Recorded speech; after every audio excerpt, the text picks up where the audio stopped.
প্রত্যেক মানুষের দেহের মধ্যে একটা গোশতের টুকরা আছে, যে গোশতের টুকরা যদি ঠিক থেকে যায় গোটা বডি তার ঠিক থেকে যায়।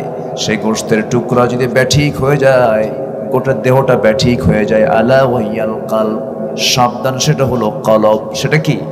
কলব। আল্লাহ এখানে এই কথাই বলছেন, ক্বাদ আফলাহা মান তাযাক্কা, প্রকৃত সফল তো তারাই হলো যারা নফসকে শুদ্ধ করতে পেরেছে, নফসের পরিশুদ্ধতা আনতে পেরেছে। নফসকে যে পরিশুদ্ধ করতে পারবে সেই তো সফল হতে পারবে। আমরা কোরআনের পরে একটা গ্রন্থকে সবচাইতে দামি গ্রন্থ হিসাবে আমরা মেনে নিয়েছি, সেকেন্ড সোর্স অফ ইসলাম হাদিস। এই হাদিসের ৬টি গ্রন্থের মধ্যে ১ নম্বর গ্রন্থ হলো বুখারী। বুখারীর ১ম নম্বর হাদিসটা হলো ইন্নামাল আ'মালু বিন্নিয়াত। সমস্ত কাজ তার আমলের উপর নির্ভরশীল। নবীজি মক্কা থেকে মদিনায় হিজরত করে এসেছেন। একজন ব্যক্তি নবীর সামনে দাঁড়িয়ে বলতেছে, ইয়া রাসূলুল্লাহ, আমি আপনার সঙ্গে আপনার জন্য হিজরত করে মদিনায় এসেছি। রাসূল বলেন, মিথ্যা কথা বললা। মিথ্যা কথা বললা, কারণ তুমি আমার জন্য, দিনের জন্য, ইসলামের জন্য হিজরত করে মদিনায় আসো নাই। তোমার কাঙ্ক্ষিত, তোমার প্রত্যাশিত একটা নারী, সে মক্কা থেকে মদিনায় এসেছে, তুমি তার উদ্দেশ্যে মদিনায় চলে এসেছো। নিয়তের বিশুদ্ধতার অভাবে কাল হাসরের ময়দানে অনেক আলেম ধরা খেয়ে যাবে, অনেক কারি সাহেব ধরা খেয়ে যাবে, অনেক দানবীর ধরা খেয়ে যাবে, অনেক বুজুর্গ ধরা খেয়ে যাবে, অনেক শহীদের শাহাদত ক্যান্সেল হয়ে যাবে। একটা হাদিস আমাকে দারুণ কাঁদিয়ে ফেলে, একটা হাদিস আমাকে দারুণ টেনশনে ফেলে দেয়। হাসরের ময়দানে শহীদকে ডাকা হবে, শহীদ তুমি কিসের জন্য যুদ্ধ করে শহীদ হয়ে আজকে আমার সামনে হাজির হয়েছো? সেই সময় সে বান্দা বলবে, আল্লাহ তোমার জমিনে তোমার দিন কায়েমের জন্য আমি শহীদ হয়েছি। আল্লাহ বলবেন, ভুল কথা বলছো, মিথ্যা বলছো। তুমি একজন মুজাহিদ ছিলে, শৌর্য বীর্য মানুষকে দেখানোর জন্য যুদ্ধের ময়দানে তুমি যুদ্ধ করতে গিয়ে মারা গেছো। মানুষ তোমাকে বাহবা দিবে, গাজী বলবে, তোমাকে বড় সাহসী যোদ্ধা বলবে, এই জন্য তুমি যুদ্ধ করতে গেছো, মারা গেছো, শহীদ তোমাকে বলেছে মানুষ, কিন্তু আমার কাতারে তোমার নাম শহীদ নাই, জাহান্নামে যা। দানবীরকে ধরা হবে, কোটি কোটি টাকা দান করেছো কেন? আল্লাহ তোমার জন্য মিথ্যা কথা, তোমার নিয়তের বিশুদ্ধতার অভাব ছিল, তোমাকে দানবীর বলে নাই, তোমার মন খারাপ হতো। তোমাকে হাজি বলে নাই, তোমার মন খারাপ হয়ে যেত। লক্ষ লক্ষ টাকা দান করেছো মানুষের বাহাবা নেবার জন্য, আমার খুশির জন্য তুমি দান করো নাই, আজকে জাহান্নামে চলে যাও। আলেমকে ধরা হবে, হাফেজকে ধরা হবে, সুন্দর কণ্ঠ আমি তোমাকে দিয়েছিলাম, গোটা ওয়ার্ল্ডের মধ্যে ফার্স্ট হয়েছো, মানুষ তোমাকে বাহাবা দিয়েছে, তুমি এই জন্য মানুষের সুনাম কুরানোর জন্য তুমি এগুলো কাজ করেছো, আমার খুশির জন্য তুমি আমার শুকরিয়া আদায় করো নাই। দুনিয়ার মানুষ তোমাকে হাফেজ বলেছে, আলেম বলেছে, বুজুর্গ বলেছে, কিন্তু তোমার নিয়তের বিশুদ্ধতা নাই, আজকে তোমাকে জাহান্নাম যেতে হবে। আমার বন্ধুগণ, এই জন্য যে কাজটাই করব আমরা, সেই কাজের মধ্যে বিশুদ্ধতা সবচাইতে বড় শর্ত। আল্লাহ রাব্বুল আলামিন এই জন্য বান্দাকে বলছেন, বান্দা তুই পড়, ইন্না সালাতি ওয়া নুসুকি ওয়া মাহইয়ায়া ওয়া মামাতি লিল্লাহি রাব্বিল আলামিন ইন্নী ওয়াজ্জাহতু ওয়াজহিয়া লিল্লাযী فطر السماوات والأرض حنيفا وما أنا من المشركين জোরে বলুন আল্লাহু আকবার। যে বান্দা দুনিয়াতে যত নিজেকে নগণ্য ভাববি, সে আল্লাহর কাছে সেই বান্দা সে আল্লাহর কাছে তত দামি হয়ে যাবে। দুনিয়াতে যে বান্দা নিজেকে যত ছোট ভাববে, আল্লাহ তাআলা তাকে তত বড় করবেন। জোরে বলে সুবহানাল্লাহ। আমার বন্ধুগণ, অহংকার বান্দার জন্য না আল্লাহর জন্য? অহংকার বান্দার জন্য না আল্লাহর জন্য? আমরা কার আকাশের নিচে থাকি? কার জমিনে থাকি? আল্লাহর জমিন। আমার অহংকার কিসের? অহংকার যার মধ্যে ঢুকে যাবি, কিবার যার মধ্যে ঢুকে যাবি, রিয়া যার মধ্যে ঢুকে যাবে, হিংসা যার মধ্যে ঢুকে যাবে, এগুলো সব নফসের রোগ। কিসের রোগ বলেন? নফসের কিছু রোগ আছে, 14টা রোগ। আমি আজকে একটা একটা করে বলবো, জোরে বলি ইনশাআল্লাহ। সবাই কি শুনতে রাজি আছেন? নফসের রোগগুলো আজকে আমরা শিখে নেব, নফসের রোগগুলো থেকে আমরা বাঁচার চেষ্টা করব। আমার ভাইয়েরা, আল্লাহ রাব্বুল আলামিন একই স্টাইল আরেক জায়গায় বলছেন, قد أفلح من زكاها وقد خاب من دساها। ওই সমস্ত বান্দাগুলো সফল হতে পেরেছে যারা নফসকে শুদ্ধ করতে পেরেছে। নফসের শুদ্ধতা ছাড়া জান্নাত পাওয়া যাবে না, নফসের শুদ্ধতা ছাড়া কখনো আল্লাহর নিকটস্থ হওয়া যাবে না, আল্লাহর নিকটতম বান্দা হওয়া যাবে না। আমার ভাইয়েরা, আল্লাহ রাব্বুল আলামিন এই জন্য নিয়তের বিষয়টা, তাজকিয়াতুন নফসের বিষয়টা সবচেয়ে গুরুত্বের সঙ্গে দেখতে বলেছেন। আমার বন্ধুগণ, আল্লাহ রাব্বুল আলামিন কদ আফলাহ শব্দটা আরেক জায়গায় প্রয়োগ করে বলছেন কোন কোন বান্দাগুলো সফল। এখানেও দেখেন নফসের ব্যাপারেও কিন্তু কথা আসছে। কদ আফলাহাল মুমিনুনাল্লাযীনা হুম ফি সালাতিহিম খাশিউন।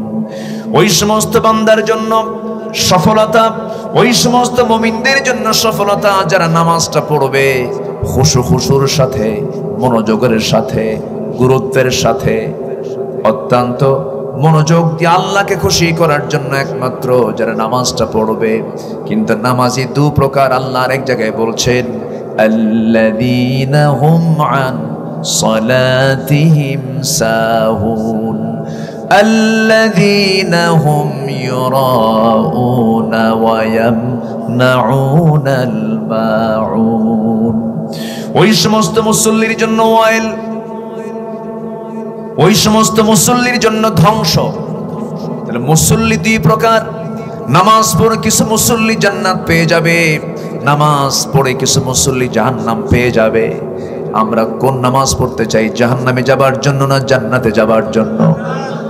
লোক দেখানো না আল্লাহকে খুশি করা, অবহেলা করা না যত্ন নেওয়া, যত্ন নেওয়া। এখানেও নফসের শুদ্ধতার ব্যাপার আছে। আমি নেতা, আমি আলেম, আমি ডাক্তার, আমি ইঞ্জিনিয়ার, শুক্রবার আজান দিচ্ছে, নামাজ না পড়লে কেমন হয়? প্রথম কাতারে গেলে পরে আমাকে সবাই দেখবে, পিছনে লুকায় লুকায় পড়বো, আমাকে কেউ দেখবে না, প্রথম কাতারে আমাকে যেতেই হবে। আমি নামাজে দাঁড়ালাম, আমি ইমাম, কত সম্মান আমার, সামনে দাঁড়ালাম, আল্লাহর সামনে দাঁড়িয়েছি বলে গিয়ে নফসের শুদ্ধতা নাই, মানুষের বাহবা পাওয়ার জন্য আমি ইমাম, আমি নেতা, আমি ইঞ্জিনিয়ার, আমি ডাক্তার, আমি একজন সামাজিক ব্যক্তিত্ব। নামাজে দাঁড়ালাম আল্লাহকে খুশি করার জন্য, নামাজে দাঁড়াই নাই। আল্লাহ বলবেন বান্দা, এমন নফস নিয়ে নামাজ পড়লে পরে এই নামাজ তোকে জাহান্নামের দিকে নিয়ে যাবে। জোরে বলি নাউযুবিল্লাহ। যা হবে কার খুশির জন্য? আসতে বলবেন না, কার খুশির জন্য? আল্লাহর খুশির জন্য। আমার ভাইরা, নফসের শুদ্ধতা কি? একটু মনোযোগ দিয়ে কথাগুলো শুনতে হবে। নফস তিন প্রকার, নফসে আম্মারাহ, নফসে লাওয়ামা, লা উকসিমু বিল লাওয়ামা। আবার কে যেন সুন্দর করে ভাইস চেয়ারম্যান মহোদয় একটা আয়াত বলেছেন, খুব দামি আয়াত বলেছেন, ইয়া আইয়াতুহান নাফসুল মুতমাইন্নাতু রজিই ইলা রাব্বিকি রাদিয়াতাম মারদিয়াহ ফাদখুলি ফি ইবাদি ওয়াদখুলি জান্নাতি। হে প্রশান্ত আত্মা, নফসে মুতমাইন্না, এটা হচ্ছে জান্নাতি আত্মা। এই আত্মাটা, এই নফসটাকে শয়তান কখনো অ্যাটাক করতে পারে না, ওয়াসওয়াসা দিতে পারে না। নফসে আম্মারা হলো অসৎ প্রবণ, এখানে ধাক্কা মারে শয়তান, এখানে ওয়াসওয়াসা দিয়ে দেয়। ওয়াসওয়াসার কারণে নফসটা গাড়ি চাই, বাড়ি চাই, নারী চাই, দুনিয়া চাই। মিষ্টি চুরি করে খাবে, যদি কোনো ব্যক্তি মিষ্টি চুরি করে খায়, হালাল হবে না হারাম হবে? হারাম খাইছে, কিন্তু স্বাদ কি ভিন্ন হবে নাকি? স্বাদ কি ভিন্ন হবে? মিষ্টি কি টক লাগবে নাকি? মিষ্টি তো মিষ্টি লাগবে। যদি কোনো পুরুষ নারীর সঙ্গে যদি সঙ্গমে লিপ্ত হয়ে যায়, সহবাসে যদি লিপ্ত হয়ে যায়, কিন্তু সেই নারী যদি স্ত্রী না হয়ে অন্যের কোনো স্ত্রী হয় অথবা অন্য কোনো নারী হয়, সহবাস ঠিকই হলো, তৃপ্তি ঠিকই পেল, কিন্তু সবের কাজ না গুনার কাজ। গুনার কাজ নাফস এগুলো দেখে না, মিষ্টি চুরি করে হলেও খাবে। নাফস খারাপ কিছু চাবি। একজন পরনারী উলঙ্গ হয়ে রাস্তা দিয়ে ঘুরতেছে, মন চাচ্ছে, নাফস চাচ্ছে, চেয়ে থাকে, বারবার চাবে, নাফস চাইতে থাকবে, কিন্তু এখানে বাধা দেবে একটা, সেটা হচ্ছে রূহটা বাধা দেবে। নাফস, রূহ এবং কলব। নাফস, রূহ এবং কি কলব। আমার আলোচনা একটু আজকে হার্ড হবে, সবাই শুনতে রাজি আছেন তো? এই বিষয়গুলো একটু জানা দরকার সবার। এবং প্রযুক্তির কল্যাণে আলোচনাগুলো শুধু আপনি একা শুনছেন না, ক্যামেরা আছে, গোটা দুনিয়াবাসী শোনে, কোটি কোটি মানুষের কাছে আলোচনাগুলো চলে যায়। নাফসটা হচ্ছে ফেডারেটিভ, আর রূহটা হচ্ছে অ্যাডমিনিস্ট্রেটিভ, আর কলবটা হচ্ছে লেজিসলেটিভ। নাফস এটা হচ্ছে ইহকালীন চেতনা, আর রূহটা হচ্ছে পরকালীন চেতনা। নাফস চাচ্ছে তুই হারাম কাজের দিকে এগিয়ে যা, রূহ বলবে না, এই কাজটা তোমার করা যাবে না। ইয়াসআলুনাকা আনির রূহ কুলির রূহু মিন আমরি রাব্বি। আল্লাহু আকবার বলো। কুল আমরি রাব্বি, আল্লাহু আকবার বলো। রূহ কারো নির্দেশে চলে না, রূহ চলে কার নির্দেশে? এইজন্য আমরা আশ্রয় চাইবো কার কাছে? আল্লাহর কাছে। শয়তান থেকে বাঁচার জন্য এক নাম্বার মাধ্যম হলো কার কাছে আশ্রয় চাওয়া? আল্লাহর কাছে আশ্রয় চাওয়া। আমার বন্ধুগণ, সূরা নাস আল্লাহ তাআলা সুন্দর করে দিয়েছেন, যারা পারেন সুন্দর করে বলুন, কুল আউযু বিরাব্বিন নাস মালিকিন নাস ইলাহিন নাস মিন শাররিল ওয়াসওয়াসিল খান্নাস আল্লাযী ইউওয়াসওয়িসু ফি কুলুবিন নাস। ভুল কইছি, আল্লাযী ইউওয়াসওয়িসু ফি সুদুরিন নাস। আল্লাহ কুলুব বলেছেন, সুদূর বলেছেন। কেন? সদরুন মানে হচ্ছে বক্ষ, কলবের দরজা হলো এই বুক। কলবের দরজা কি? এই বুক। শয়তান গিয়ে দরজায় ধাক্কা মারে, কিন্তু কলবে ঢুকতে পারে না। আল্লাহু আকবার বলে। আবার কে কি কয়, আবার শুনি কে কোন ওয়াজে নাকি শুনলাম আমি, কোথায় কলব নাকি মাথায় থাকে। এটা কোন পাগল নাকি আমার বুঝে আসে। আল্লাযী ইউওয়াসওয়িসু ফি সুদুরিন নাস আত-তাকওয়া হাহুনা, আত-তাকওয়া হাহুনা বলেছেন মুহাম্মদ সাল্লাল্লাহু। দেখিয়েছেন মাথা না বুক? বুক দেখিয়েছেন। কলবের দরজা হচ্ছে সদর, কলবের দরজা হচ্ছে এই সুদূর, সদর, বক্ষ। শয়তান কখনো ভিতরে ঢুকতে পারে না, দরজায় গিয়ে ধাক্কা মারে। সেই সময় বান্দার দায়িত্ব হলো আশ্রয় চাইতে হবে কার কাছে? আল্লাহর কাছে।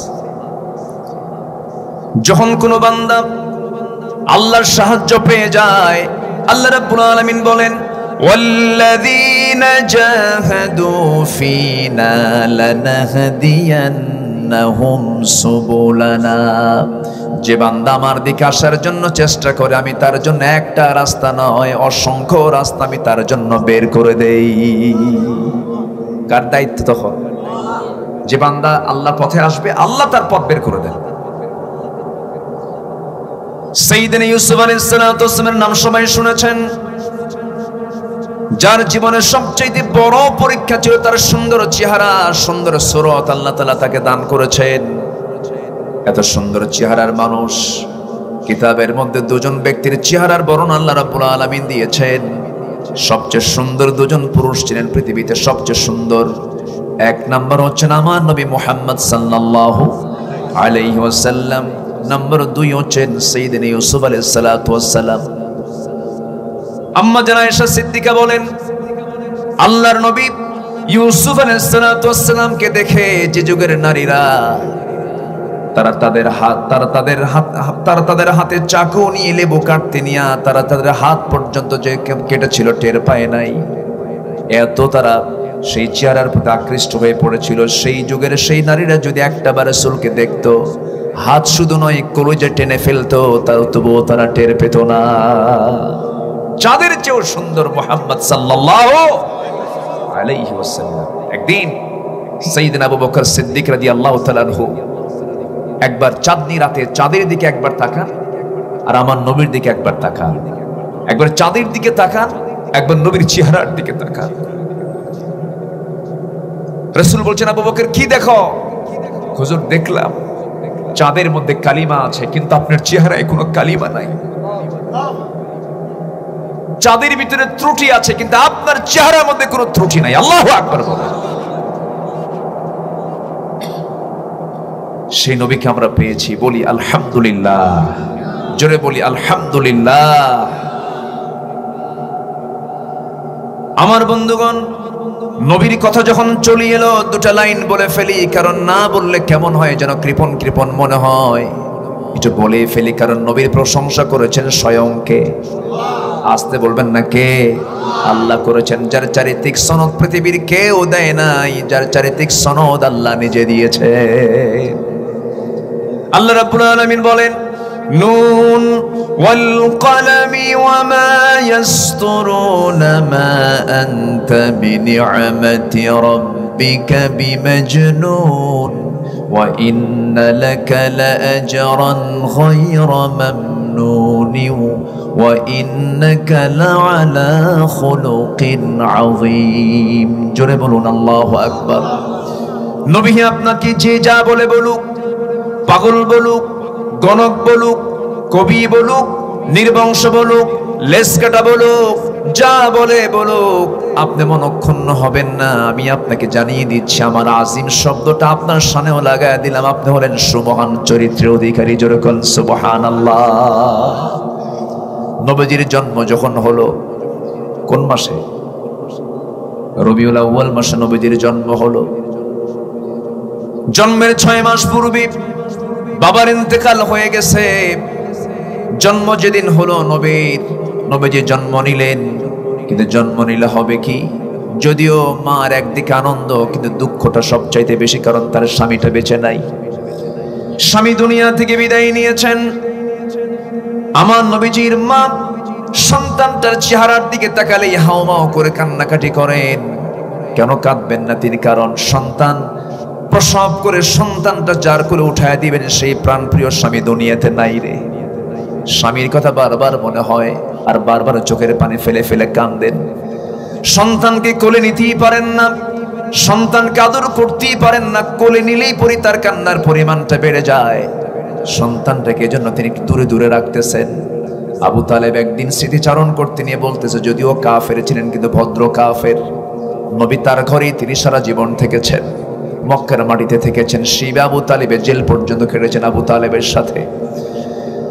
আবু তালেব একদিন স্মৃতিচারণ করতে নিয়ে বলতেছে, মুহাম্মাদের কতটুকু সত্য জানি না, আমি চোখে ভুল দেখছি কিনা জানি না, একটা কথা বলতে চাই তোমাকে। মুহাম্মদ কি?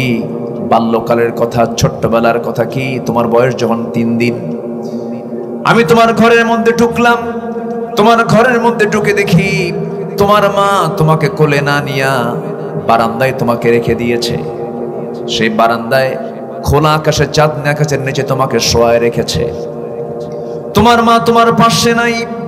তোমার মা দূরে থেকে ডুকরে ডুকরে কান্দে, বারবার স্বামীর কথা মনে করে কান্দে, তোমার কাছে সঙ্গ দেয় না।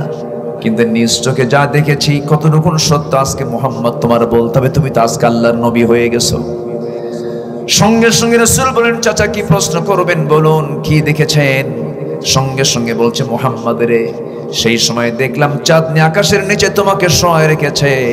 তুমি তোমার ডান হাতটা যখন বাম দিকে নিয়ে যাও, চাঁদটা বাম দিকে যায়। তোমার যখন ডান হাতটা যখন ডান দিকে নিয়ে যাও, চাঁদটা ডান দিকে চলে যায়। 2 হাত দিয়ে যখন নিচের দিকে টেনে আনো হাতটা, তোমার হাতের সঙ্গে চাঁদটাও নিচের দিকে চলে আসে। তোমার হাতের সঙ্গে চাঁদ খেলা করে। আমি কি আমার চোখে ভুল দেখছি না ঠিক দেখছি? তুমি আমাকে আজকে বলো। রাসূল সঙ্গে সঙ্গে বলছেন, চাচা জন্মের পূর্বেই বাপকে হারাইছি, জন্মের পরপরই মা আমার স্বামীর স্মৃতিচারণ করছেন, বারবার স্বামীর কথা মনে হয়, আমাকে দেখলে পরে মা আমাকে সঙ্গ দেন না, মা আমার কাছে আসলেই তার কষ্ট হয়। এই জন্য আল্লাহ রাব্বুল আলামিন কিছুক্ষণের জন্য আকাশের চাঁদ আমার জন্য খেলনা বানাইয়া দিয়েছিলেন। জোরে বলেন সুবহানাল্লাহ, জোরে বলেন সুবহানাল্লাহ। আমার নবীর শান মান মর্যাদা কত, আল্লাহু আকবার। আমার বন্ধুগণ, দুইজন নবীর কথা বলছিলাম। ইউসুফ আলাইহিস সালামের কথা বলতে আমার নবীর দিকে চলে গেছে। মূল লক্ষ্য হচ্ছে ইউসুফ আলাইহিস সালাম। তার সুন্দর চেহারায় তার বড় জীবনের জন্য বড় পরীক্ষার কারণ হয়ে গিয়েছিল। তার সুন্দর চেহারার জন্য আকৃষ্ট হয়েছিল একজন নারী, তার নাম কি? পৃথিবীতে 4 জন নারী সুন্দর ছিলেন। কয়জন নারী বলেন? 4 জন নারী। হাওয়া আলাইহিস সালাম টপ ক্লাস সুন্দরী, বলেন আলহামদুলিল্লাহ। আমাদের মা হাওয়া কি ছিলেন? খুব সুন্দরী, খুব সুন্দরী ছিলেন। নাম্বার 2 হলো জুলাইখা, খুব সুন্দরী নারী ছিলেন। তৎকালীন দুনিয়ার সবচেয়ে সুন্দরী নারী জুলাইখা ছিলেন। কিন্তু ইউসুফকে কেন তিনি পছন্দ করেছেন? তাফসীরে এসেছে তার স্বামীটা ছিল খোজা। স্বামী ছিল কি? খোজা, পুরুষত্ব ছিল না তার মধ্যে। এটা একটা কারণ ছিল। তাফসীরে এরকম বিভিন্ন বর্ণনা পাওয়া যায়। জুলাইখা ইউসুফ আলাইহিস সালামের সুরত দিকে আকৃষ্ট হয়েছেন। আমার নবীজি যত সুন্দর ছিলেন তার চেয়ে বেশি সুন্দর ইউসুফ আলাইহিস সালাম ছিলেন না, কিন্তু আল্লাহ তাআলা তাকে যথেষ্ট সুন্দর করেছিলেন। ইউসুফ আলাইহিস সালামকে যখন জুলাইখা টার্গেট করে ফেললো, ইউসুফ আলাইহিস সালামকে নিয়ে কম বেশি সবার ঘটনা জানা আছে। ঘরের মধ্যে পর্যন্ত ঢুকায়া দিল, ফুসলায় ঘরের মধ্যে ঢুকায় নিয়া রাজদরবারের সবচেয়ে শক্ত শক্ত রাজপ্রাসাদের দরজাগুলো তালাবদ্ধ করে ঘরের মধ্যে উঠানো হলো। 12টা দরজা তালাবদ্ধ করা হলো। ঘরের মধ্যে ঢুকে বলতেছে, ইউসুফ, পৃথিবীর একটা ছোট্ট প্রাণী পর্যন্ত আমাদের কোনো খবর জানবে না, কেউ জানবে না আমাদের এই গোপন সূত্র, গোপন তথ্য। শুধু আমি আর তুমি। আমি তোমাকে দারুণ লাইক করি, তোমাকে দারুণ পছন্দ করি, কিন্তু তুমি আমার দিকে একটা বারের জন্য তাকাও না কেন? সৌন্দর্যের কোনো অভাব আছে নাকি আমার ভিতরে? তোমার তো যৌবন আছে, একটু আমার দিকে একটা বারের জন্য তাকাও। সাইয়েদনা ইউসুফ আলাইহিস সালাম বললেন, জুলাইখা রে, তুমি হচ্ছে পরনারী, আমি হলাম পরপুরুষ। দেখা তো জায়েজ নাই। তুমি আমার জন্য যেটা তুমি করতে চাচ্ছ কখনোই পারবে না, কারণ আমি কাউকে ভয় পাই না। আমি ভয় পাই আকাশের মালিক মহান রব্বুল আলামিনকে। জোরে বলেন সুবহানাল্লাহ। ইউসুফ আলাইহিস সালাম ধীরে ধীরে পিছপা হচ্ছেন, পিছনের দিকে চলে যাচ্ছেন। বারবার জুলাইখা বলে, ইউসুফ, একটাবার আমার দিকে তাকায় দেখো। এই কথা বলেই তাফসীরের মধ্যে আসছে মাথার চুলের খোপাটা ছেড়ে দিল জুলাইখা। নিজের দেহের সকল সৌন্দর্য ডিসপ্লে করল আল্লাহর পয়গম্বরের সামনে। সমস্ত যৌবনের পসরা যখন তার সামনে ডিসপ্লে করা হলো, ইউসুফ আলাইহিস সালাম পিছপা হতে হতে দেয়ালে তার পিঠ থেকে গেল। চোখে পানি চলে এলো। কার ভয়ে? আসতে বলবেন না, কার ভয়ে? চক্ষুটা বন্ধ করলেন, হাতটা উঁচু করে আকাশের মালিকের দিকে তাকায় বলছেন, আকাশের মালিক আল্লাহ, এই জায়গায় বাঁচানোর মতো ক্ষমতা পৃথিবীর কারো নাই। তুমি আল্লাহ ছাড়া এই বিপদ থেকে তুমি আল্লাহ আমাকে বাঁচাইয়া দাও। এই কথা বলে চক্ষু বন্ধ করলেন। তালাবদ্ধ দরজার দিকে তিনি একটা দৌড় মারলেন। তিনি জানতেন দরজা তালাবদ্ধ, কিন্তু আল্লাহর প্রতি আস্থা আনলেন। ওয়াল্লাযীনা জাহাদু ফীনা লানাহদিয়ান্নাহুম সুবুলানা। সাবিলের বহু বচন। সুবুলানা সমস্ত একটা দুইটা দরজা না, অসংখ্য দরজা আমি সেই বান্দার জন্য খুলে দেই। ইউসুফ আলাইহিস সালাম চক্ষু বন্ধ করে আল্লাহর প্রতি আস্থা এনে যখন দরজার দিকে যখন দৌড় মারলেন, চেষ্টা করলেন, বান্দা সাহায্য করলেন আমার আল্লাহ। যেরকম সুবহানাল্লাহ। এই জায়গায় একটা আয়াত আসছে, এটা হচ্ছে মূল উদ্দেশ্য আমার আলোচনার। একটা আয়াত আসছে, ওমা উবাররিউ নাফসি ইন্নান নাফসা লাআম্মারাতুম বিসসু। ইউসুফ আলাইহিস সালাম বলেন, আমি নিজেকে নির্দোষ মনে করি না, কারণ প্রত্যেকটা নাফসি হচ্ছে অসৎপ্রবণ, খারাপ কাজের দিকে চলে যায়। আমার মন চাচ্ছিল আমি এইদিকে ছুটে যাই, ঝুঁকে পড়ি, কিন্তু আমার আল্লাহ তাআলা নিজ কুদরতে আল্লাহ তাআলা এত বড় বিপদ থেকে আল্লাহ তাআলা আমাকে বাঁচায় দিয়েছেন। জোরে কোন সুবহানাল্লাহ।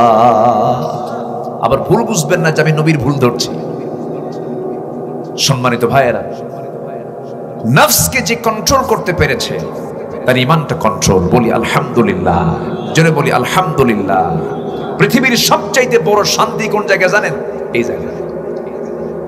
মনের দিক থেকে যে শান্তিতে থাকে তার চাইতে সুখী মানুষ পৃথিবী তার দ্বিতীয়টা নাই। এজন্য আমরা নফসকে শুদ্ধ রাখবো। জোরে বলি ইনশাআল্লাহ। নফসের কিছু রোগ আছে, সেই রোগগুলো সবাই শুনতে রাজি আছেন তো? কয়টা রোগের কথা বলেছে বলেন তো? 14টা রোগের কথা বলেছে। আমি কিন্তু সেই দিকে এখনো যাই নাই।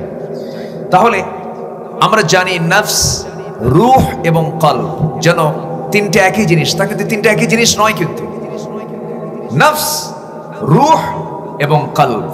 নফস হচ্ছে লেজিসলেটিভ, অর্থাৎ আইন প্রণয়ন বিভাগ, শুধু চায়, শুধু চায়। নফস শুধু কি চায়। রূহ হলো প্রশাসন, অর্থাৎ অ্যাডমিনিস্ট্রেশনের দায়িত্ব তার।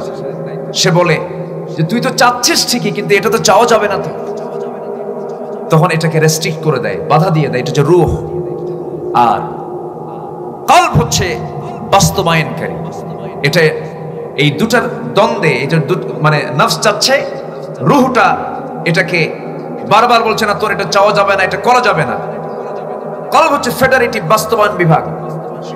কলবটা হচ্ছে এটা বাস্তবায়ন করে ফেলে। এই জন্য আল্লাহর কাছে আমরা একটা দোয়া করি, যে দোয়াটা রাসূল নিজে শিখিয়েছেন, ইয়া মুকাল্লিবাল কুলুব সাব্বিত কলবি আলা দীনিক। হে অন্তর পরিবর্তনকারী, তুমি আমার অন্তরটাকে, তুমি আমার কলবটাকে দ্বীনের জন্য সাবিত রাখো। আল্লাহু আকবার বলো। এই দোয়াটা করেছেন মুহাম্মদ সাল্লাল্লাহু আলাইহি ওয়াসাল্লাম। আল্লাহু আকবার, আল্লাহু আকবার। ইয়া মুসাররিফাল কুলুব, ইয়া মুকাল্লিবাল কুলুব। এজন্য সর্বক্ষণ চাইতেই যদি হয়, চাইবো আমরা কার কাছে? ওয়াইদাস্তাআনতা ফাস্তাইন বিল্লাহ। দুনিয়ার কারো কাছে চাইবা, তোমার লস হতে পারে, লাভ হতে পারে। আল্লাহর কাছে চাইবা, কোনো লস নাই। আল্লাহু আকবার বলে। পৃথিবীর কেউ তোমার কল্যাণ করতে পারবে না যদি আল্লাহ তোমার অকল্যাণ চান। আইয়াদুররুক আইয়ানফাউক। সফলতা, ব্যর্থতা, মঙ্গল অমঙ্গল সব কার হাতে? আল্লাহর হাতে। আমরা আল্লাহর কাছে চাইবো কার কাছে? আল্লাহর কাছে। রাস্তায় চলতে নিয়ে কত কি দেখি। সেদিন আমি গুলিস্তান দিয়ে আসতেছি, ওখানে একটা মাজার আছে, গোলাপসার মাজার। গোলাপসার মাজার, চতুর্দিকে রাস্তা, মাঝখানে কবর। কবর যেটা কেমনে হলো আল্লাহই জানে, তাই না? কবর যেটা কেমনে হলো আল্লাহই জানে। চতুর্দিকে রাস্তা, এত ব্যস্তবহুল, একদম ঠিক মাঝখানে হলো সেই কবরটা। আমার দেশে তো মানে বিশেষ কোনো কবর হলে তার নাম হয়ে যায় মাজার। তার নাম কি হয়ে যায়? মাজার হয়ে যায়। আসলে মাজার শব্দটা শরীয়তের কোনো শব্দ নয়, শরীয়তের কোনো পরিভাষা নয়। তা যদি থাকতো তাহলে আমার রাসূল কবরবাসীকে সালাম দেওয়ার জন্য তিনি ওই ভাষাই প্রয়োগ করতেন। আমার নবীজি সালাম দিতে বলেছেন, আসসালামু আলা কি, আসসালামু আলাইকুম ইয়া আহলাল কবুর, আসসালামু আলাইকুম ইয়া আহলাল কবুর। এরকম কি কোথাও আছে আসসালামু আলাইকুম ইয়া আহলাল মাজার? এমন কি আমি নিজের চোখে দেখা, আমি শুনে বলছি না। আমার নবীর যেটা রাওদাতুম মিন রিয়াদিল জান্নাহ, নবীজি যেখানে শুয়ে আছেন সেই শুয়ে থাকার জায়গাটা, ওটাকেও মাকবারাতুন নবী সাল্লাল্লাহু আলাইহি ওয়াসাল্লাম বলা হয়। এরপরে বাকিউল খারকাত, যেটাকে আমরা বাকি কবরস্থান বলি, বাকিউল খারকাত, আমরা যেটাকে বাকি কবরস্থান বলি। জান্নাতুল বাকি অনেকে বলেন, জান্নাতুল বাকি বলেন, কিন্তু বাকিউল খারকাত এটা হচ্ছে মূল পরিভাষা। তো সেখানেও কিন্তু মাকবারা শব্দটা আসছে, কবর আসছে। ওয়ালা তাকুম আলা কবরিহি, তোমরা মুনাফিকদের কবরের পাশে দাঁড়াও না। কোরআনের পরিভাষাও কি? কবর। তাহলে কবর হাদিসের ভাষা, কবর কোরআনের ভাষা। মাজার আসলো কোন জায়গা থেকে? কি কথা কি বুঝতেছেন? তাহলে আমার নবীর কবরে সালাম দিতে গিয়ে আমরা কি বলি? আসসালাতু ওয়াসসালামু আলাইকা ইয়া রাসূলুল্লাহ। আবার সেই রাসূল যখন কবরবাসীকে সালাম দিতে বলেছেন তিনি বলেছেন আসসালামু আলাইকুম ইয়া আহলাল কবর। আমার দেশে বিশেষ লোক মারা গেলে, বিশেষ লোক কি, সারা জীবন নামাজ পড়ে নাই, গাঁজা খাইছে, পাগলা, ভাই পাগলার মাজার। কি পাগলা? তো তাহলে আমার রাসূল কবরবাসীকে সালাম দেওয়ার জন্য তিনি ওই ভাষাই প্রয়োগ করতেন। আমার নবীজি সালাম দিতে বলেছেন আসসালামু আলা কি, আসসালামু আলাইকুম ইয়া আহলাল কবর, আসসালামু আলাইকুম ইয়া আহলাল কবর। এরকম কি কোথাও আছে আসসালামু আলাইকুম ইয়া আহলাল মাজার? এমন কি আমি নিজের চোখে দেখা, আমি শুনে বলছি না, আমার নবীর যেটা রাওদাতুম মিন রিয়াদিল জান্নাহ, নবীজি যেখানে শুয়ে আছেন সেই শুয়ে থাকার জায়গাটা, ওটাকেও মাকবারাতুন নবী সাল্লাল্লাহু আলাইহি ওয়াসাল্লাম বলা হয়। এরপরে বাকিউল গারকাত, যেটাকে আমরা বাকি কবরস্থান বলি, বাকিউল গারকাত আমরা যেটাকে বাকি কবরস্থান বলি, জান্নাতুল বাকি অনেকে বলেন, জান্নাতুল বাকি বলেন, কিন্তু বাকিউল গারকাত এটা হচ্ছে মূল পরিভাষা। তো সেখানেও কিন্তু মাকবারা শব্দটা আসছে, কবর আসছে। ওয়ালা তাকুম আলা কবরিহি, তোমরা মুনাফিকদের কবরের পাশে দাঁড়াও না। কোরআনের পরিভাষাও কি? কবর। তাহলে কবর হাদিসের ভাষা, কবর কোরআনের ভাষা। মাজার আসলো কোন জায়গা থেকে? কি কথা কি বুঝতেছেন? তাহলে আমার নবীর কবরে সালাম দিতে গিয়ে আমরা কি বলি? আসসালাতু ওয়াসসালামু আলাইকা ইয়া রাসূলুল্লাহ। আবার সেই রাসূল যখন কবরবাসীকে সালাম দিতে বলেছেন তিনি বলেছেন আসসালামু আলাইকুম ইয়া আহলাল কবর। আমার দেশে বিশেষ লোক মারা গেলে, বিশেষ লোক কি, সারা জীবন নামাজ পড়ে নাই, গাঁজা খাইছে, পাগলা, ভাই পাগলার মাজার। কি পাগলা? ভাই পাগলা। একটা পাগল উম্মাত, মস্তিষ্ক বিকৃত, বেনামাজি, সংসার বিরাগী, অসামাজিক ব্যক্তিত্ব সম্পূর্ণ লোক কখনো আল্লাহ হতে পারে না। আমার কথা ক্লিয়ার? পাগল তো পাগলই, পাগলের উপরে কোনো শরীয়ত আছে নাকি? এই পৃথিবীর সেরা ব্যক্তিত্ব সম্পূর্ণ মানুষ ছিলেন মুহাম্মদ সাল্লাল্লাহু। আমার নবীজির পকেটে তিনটা জিনিস থাকতো। কয়টা জিনিস? একটা হলো মুস্তুন, চিরুনি থাকতো। আম্মা জান আয়েশা বলেন আমার নবীজির মাথার চুলকে আমি কখনো এলোমেলো পাই নাই, কখনো এলোমেলো পাই নাই। নবীজির পকেটে থাকতো হলো সুগন্ধি আতর। রাসূল আতরকে খুব পছন্দ করতেন। আতর হাতের তালুতে নিয়ে ঢালতেন আর মাখতেন। মাথার চুলে এত তেল দিতেন, তেলগুলো চুয়ে চুয়ে পড়তো, এত পরিমাণ ঘন তেল দিতেন। আমার নবীজি দুটো জিনিস হাদিয়া নিতে কখনো না করতেন না, যত দিত তত নিতেন। একটা হলো বালিশ, হেলান দিয়ে তিনি বসতেন, আর একটা হলো আতর, যে যত দিত তত নিতেন উনি। আল্লাহু আকবার বলেন। আতর দিতেন, আতর নিতেন, আতর দিতেন, আতর নিতেন। আর এই সমস্ত পাগল কিছু আছে, এদের ধারে পাশে গেলে আতরের গন্ধ না গাজার গন্ধ? আসতে কয় আতরের গন্ধ না গাজার গন্ধ? গাজার গন্ধ। নামাজ নাই, দিন নাই, শরিয়াত নাই। চোখের সামনে দেখলাম গোলাপসার ওই মাজারে দেখলাম প্রকাশ্যে লক্ষ লক্ষ লোকের সামনে মানুষ কবরকে সেজদা দিচ্ছে, কেউ কিছু বলে না।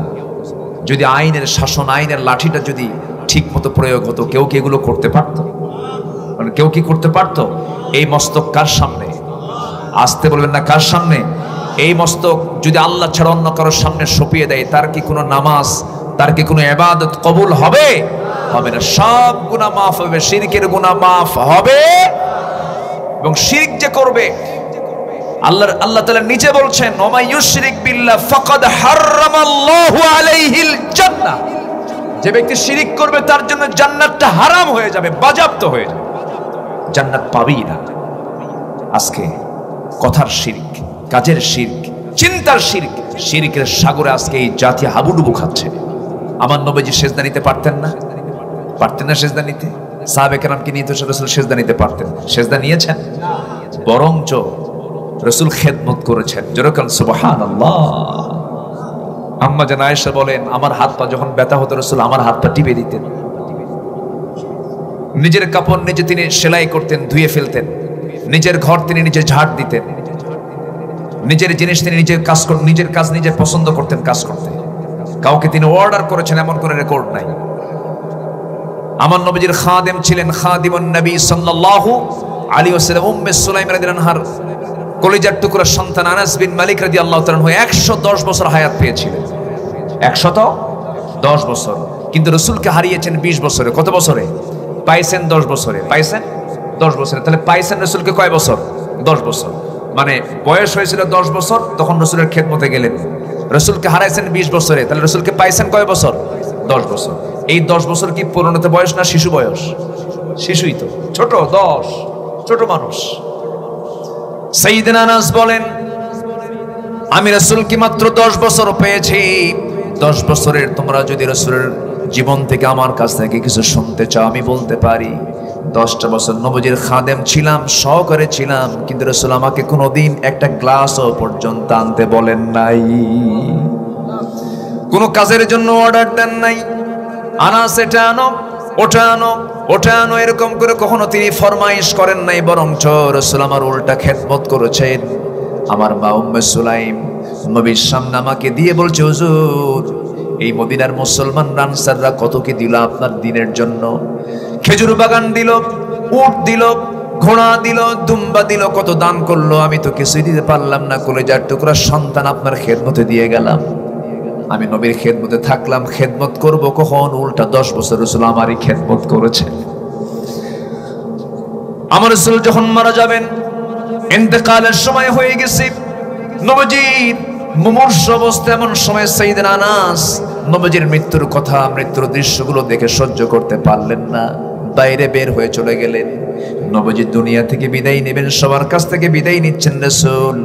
এমন সময় বলছেন, সাহাবীরা রে সব দেখি, কিন্তু আমার আনাসকে দেখি না কেন? আমার আনাস কোথায় গেল? একটু আমার আনাসকে ডেকে আনো তো। সাহাবীরা তন্ন তন্ন করে খুঁজতে খুঁজতে গিয়ে দেখে আনাস রাদিয়াল্লাহু তাআলা আনহু সিজদায় ডুকরে ডুকরে পড়ে পড়ে কাঁদতেছে আর বলছে, আল্লাহ আমার নবীর হায়াতকে তুমি আল্লাহ যুগ যুগ বাড়ায়া দাও, আমি নবীজির খেদমত করতে চাই। সাইয়েদনা আনাসকে ধরে আনা হলো, নবীজির সামনে যখন দাঁড় করিয়ে দেওয়া হলো, রাসূল বললেন, আনাস আমার সামনে থেকে তুমি দূরে দূরে থাকো কেন? আমার সামনে থেকে দূরে দূরে পলায় পলায় থাকো কেন? মনে হয় তো আমি তোমাকে কষ্ট দিয়ে ফেলেছি। তুমি যদি আমার দ্বারা কোনো কষ্ট পেয়ে থাকো আনাস, আমি তোমার কাছে ক্ষমা চাচ্ছি। আনাস তুমি আমার কাছ থেকে দূরে দূরে থাকো কেন? কি হয়েছে তোমার? আমি কি তোমাকে কোনো কষ্ট দিয়ে ফেলেছি নাকি? সাইয়েদনা আনাস বলছেন, ইয়া রাসূলুল্লাহ 10টা বছর আমার মা আপনার খেদমতের জন্য আমাকে দিয়ে গেলেন, কিন্তু আমি তো আপনার খেদমত করতে পারি নাই। এই 10 বছর বুঝি নাই খেদমত কাকে বলে। আমি ছোট ছিলাম, আমার কেবল বুদ্ধি বয়স হয়েছে, আপনার খেদমত করা শুরু করবো। হুজুর আপনি দুনিয়া থেকে বিদায় নেবেন, আমার সহ্য হচ্ছে না, আমি এই কষ্ট সহ্য করতে পারি না। বলে সিজদায় পড়ে ডুকরে ডুকরে কান্দি আর বলি, আল্লাহ নবীজির হায়াতকে তুমি যুগ যুগ বাড়ায় দাও, আমি যেন খেদমত করে যেতে পারি। রাসূল বলছেন, আনাস রে মৃত্যুর লক্ষণ আমার মধ্যে চলে আসছে, আমি দুনিয়া থেকে বিদায় নিয়ে নেব। মালাকুল মউত যে কোনো মুহূর্তে আমার জান কবজ করে ফেলবে, আমি দুনিয়া থেকে বিদায় নিয়ে নেব। আনাস তুই যেহেতু এমন প্রত্যাশা করতেছিস, তুই আমার খেদমত করতে চাস, আরো আমি তোর জন্য আল্লাহর কাছে এই দোয়াটাই করবো, আল্লাহ আমার আনাস আরো খেদমত করতে চাই, জান্নাতের মধ্যে তুমি আমার জন্য অন্য কোনো খাদেম দিবা না, আমার আনাসকে জান্নাতের খাদেম বানাইয়া দিবা। জোরে কোন সুবহানাল্লাহ, জোরে কোন সুবহানাল্লাহ। আমার বন্ধুগণ, আমার বন্ধুগণ, সেই নবীজি কারো কাছ থেকে সেজদা নেন নাই। নবীজির 2টা জায়গায় সবচাইতে রাসূল খাদ্যের কষ্ট বেশি পেয়েছিলেন। 1 নম্বর কষ্ট হলো তায়েফের ময়দান, আর একটা কষ্ট হলো খন্দকের পরীক্ষা খননের সময় রাসূল কষ্ট পেয়েছিলেন। ছোট্ট একটা প্রেক্ষাপট, এই জন্য বলছি, দেখেন রাসূল যে সেজদা কারো কাছ থেকে নেন নাই তার একটা প্রমাণ দেখেন। নবীজি মক্কায় দাওয়াতের কাজ বন্ধ হয়ে গেল, আবু জাহেল তার দরবার থেকে ফয়সালা দিয়ে দিল, তার সিদ্ধান্ত চূড়ান্ত করলো, মুহাম্মাদের দলটা নিবন্ধনটা বাতিল করে দাও, দাওয়াতি কাজ বন্ধ করে দাও, যাকে পাবা তাকে ধরবা, তাকে মারবা, রিমান্ডে নিয়ে নিবা। নবীজির চোখের সামনে ইয়াসার পরিবারকে দুনিয়া থেকে বিদায় করে দিল। খাব্বাবের মতো সাহাবীকে জ্বলন্ত অঙ্গারের শরীরকে পিঠটাকে ঝাঁঝরা করে দিল। নবীজি কোথাও বের হতে পারেন না, আবু যার গেফারিকে ধরে কাবার চত্বরে মেরে রক্তাক্ত করে দিল। নবীজি দাওয়াতি কাজ নিয়ে বাইরে বের হতে পারেন না, কিন্তু রাসূলের এটা নেশা, দাওয়াতি কাজ তাড়াতাড়ি থাকতে পারেন না। করলেন কি, মক্কায় দাওয়াতি কাজ করার সুযোগ না পেয়ে নবীজি তার বাল্য স্মৃতি যে দিক দিয়ে তিনি বনু সাদে চলে গেছেন, মা হালিমার ঘরে। সেই বনু সাদে যাওয়ার পথে তায়েফ হয়ে যেতে হয়, সেই তায়েফের পাহাড়ি অঞ্চলকে তিনি টার্গেট করলেন, এই অঞ্চলে আমি কালেমার দাওয়াত দেব। সেই পাহাড়ি অঞ্চলে গিয়ে নবীজি যখন সেই তায়েফবাসীকে লক্ষ্য করে বললেন, কুলু লা ইলাহা ইল্লাল্লাহ, তোমরা সবাই বলো আল্লাহ ছাড়া কোনো ইলাহা নাই। কালেমার দাওয়াত যখন দিলেন, ফুল পেলেন না পাথর পেলেন? আসতে বলবেন না, ফুল পেলেন না পাথর পেলেন? পাথর পেলেন। এত পাথর মারা হলো, চোখা চোখা পাথরগুলো নবীজির গোটা দেহে সেই পাথরগুলো ঢুকে ফিঙ্কি দিয়ে রক্ত পড়া শুরু হয়ে গেল। মাথার রক্তগুলো গড়ে গড়ে জমা জমা হয়ে জুতার তলার সঙ্গে পায়ের তলার জমাট বেঁধে গেল। নবীজি মুখ থুবড়ে জমিনে পড়ে গেছেন। তায়েফের ওই সমস্ত শৃঙ্খল যুবকরা মনে করেছে রাসূল বুঝে ইন্তেকাল করেছে, রাসূল বুঝে মারা গেছেন। নবীজি কিছুক্ষণ পর হুঁশ ফিরল, সেখান থেকে হুঁশ ফিরে পাওয়ার পর সেখান থেকে তিনি উঠে দাঁড়ালেন। দাঁড়িয়ে তিনি দিক তাকায় দেখেন কেউ নাই। জোরে একটা দৌড় মারলেন। একটা দিন নয়, দুইটা দিন নয়, তিনটা দিন, তিনটা রাত তার পেটে খাবার তো দূরের কথা, এক চুল পরিমাণ পানি পর্যন্ত প্রবেশ করে নাই। আমার নবীজি এই ক্ষুধার যন্ত্রণা, তৃষ্ণার যন্ত্রণা নিয়ে সেই জায়গা থেকে রক্ত শূন্যতায় পড়ে দৌড় একটা মারলেন, আর পারলেন না। সামনে গিয়ে দেখেন একটা আঙ্গুরের বাগান, আঙ্গুর বাগানের মধ্যে গিয়ে ঢুকে পড়লেন, চিত হয়ে পড়ে গেলেন, আর পারলেন না। আমার নবীজি চিত হয়ে যখন পড়ে থাকলেন, নবীর পাশে কেউ নাই, নবীজি অজ্ঞানের মতো হয়ে পড়ে আছেন। এমন সময় ওই আঙ্গুর বাগানের একজন কেয়ারটেকার দূর থেকে দেখতেছে, এক যুবক দেখে কে যেন পড়ে আছে এখানে লাশের মতো। কাছে এসে দেখে এত সুন্দর চেহারার মানুষ তো জীবনে দেখি নাই। প্রশ্ন করা হলো, তুমি কি? আমার নবীজি চুপ মেরে আছেন, কোনো জবাব দিতে পারছেন না, গায়ে কোনো শক্তি নাই। এবার সেই যুবকটা করলো কি, নিজের হাতে আঙ্গুর বাগান থেকে থোকা থোকা কয়েকটা আঙ্গুর পেরে নিয়ে হাতে নিয়ে চিপে চিপে মোটামুটি এক গ্লাস আঙ্গুরের রস বের করে সেই যুবকটা নবীর হাতে দিয়ে বলতেছে, যুবক তোমার কথার আওয়াজ বন্ধ হয়ে গেছে, তুমি এক গ্লাস আঙ্গুরের রসটা তুমি পান করো, নচেত তুমি মারা যাবে। আমার নবীজি গ্লাসটা হাতের মধ্যে নিলেন, মুস্কি একটা হাসি মারলেন, বিসমিল্লাহ বলে তিনি সেবন করলেন, পান করলেন। পান করে আল্লাহর শুকরিয়া আদায় করে যুবকটার দিকে তাকায় বলতেছেন, ও যুবক, তোমার নাম তো আদ্দাস, তোমার নাম তো আদ্দাস। সঙ্গে সঙ্গে আদ্দাস আশ্চর্য হয়ে মনে মনে চিন্তা করে, দেখা হলো না কোনোদিন, কথা হলো না কোনোদিন, আমার চিনলো কেমনে? এবার রাসূল বলছেন, আদ্দাস কি চিন্তা করো, কি বলতে চাও তুমি বলো। আমার রাসূল বলছেন, আদ্দাস তোমার গ্রামের বাড়ির নাম হলো নিনুয়া, আমার গ্রামের বাড়ির নাম নিনুয়া। এই লোকটা জানলো কেমনে, তোমাকে কে পরিচয় করে দিল আমার গ্রামের বাড়ির নাম নিনুয়া? আমার রাসূল বলছেন, তোমার গ্রামে, তুমি যে গ্রামে জন্ম নিয়েছো সেই গ্রামে একজন নবীর জন্ম হয়েছে, সেই নবীটার নাম হলো ইউনূস আলাইহিস সালাতু ওয়াস সালাম। এবার প্রশ্ন করতেছে, আমার গ্রামে আল্লাহর পয়গম্বর ইউনূসের জন্ম হয়েছে, এই তথ্য তোমাকে কে দিল?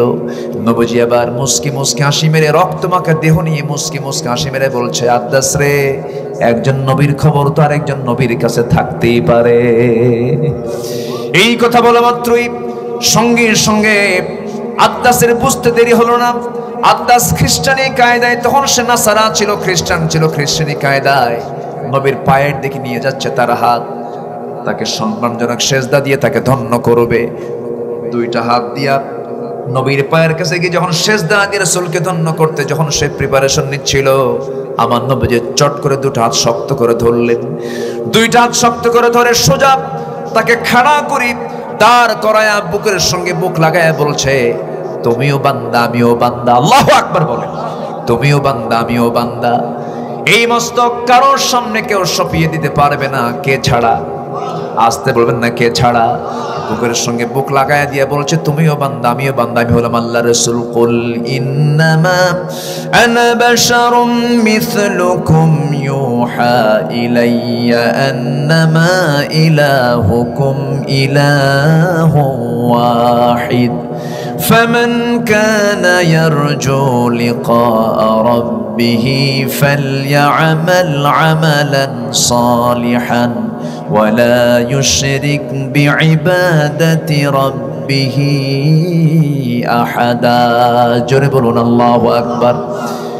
আমি আল্লাহর গোলাম, তুমি আল্লাহর গোলাম, আমার কাছে ওহী আসে, তোমার কাছে ওহী আসে না, এতটুকুই তফাৎ। সেজদা কাউকে দেওয়া যাবে না, কে ছাড়া? আল্লাহ ছাড়া। যদি কেউ আল্লাহর সঙ্গে সাক্ষাৎ করতে চাই, লিকা রাব্বিহি ফালইআমাল আমালান সালিহান ওয়ালা ইউশরিক বিইবাদাতি রাব্বিহি আহাদা। শিরিক মুক্ত হয়ে আল্লাহর সঙ্গে সাক্ষাৎ করতে হবে।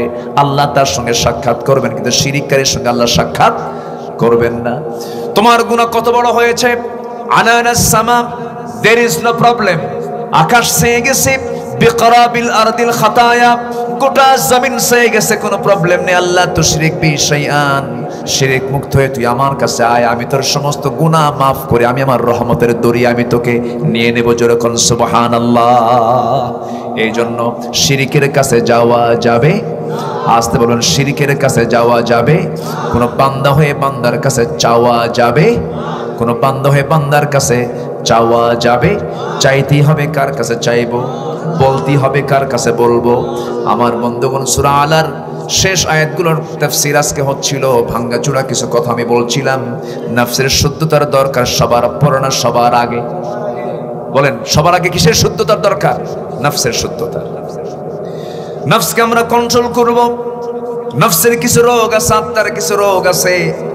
এক নাম্বার রোগ হলো লোভ লালসা। লোভ লালসা থাকবে, সমস্যা নাই, কিন্তু অন্যের সম্পদের না নিজের সম্পদের।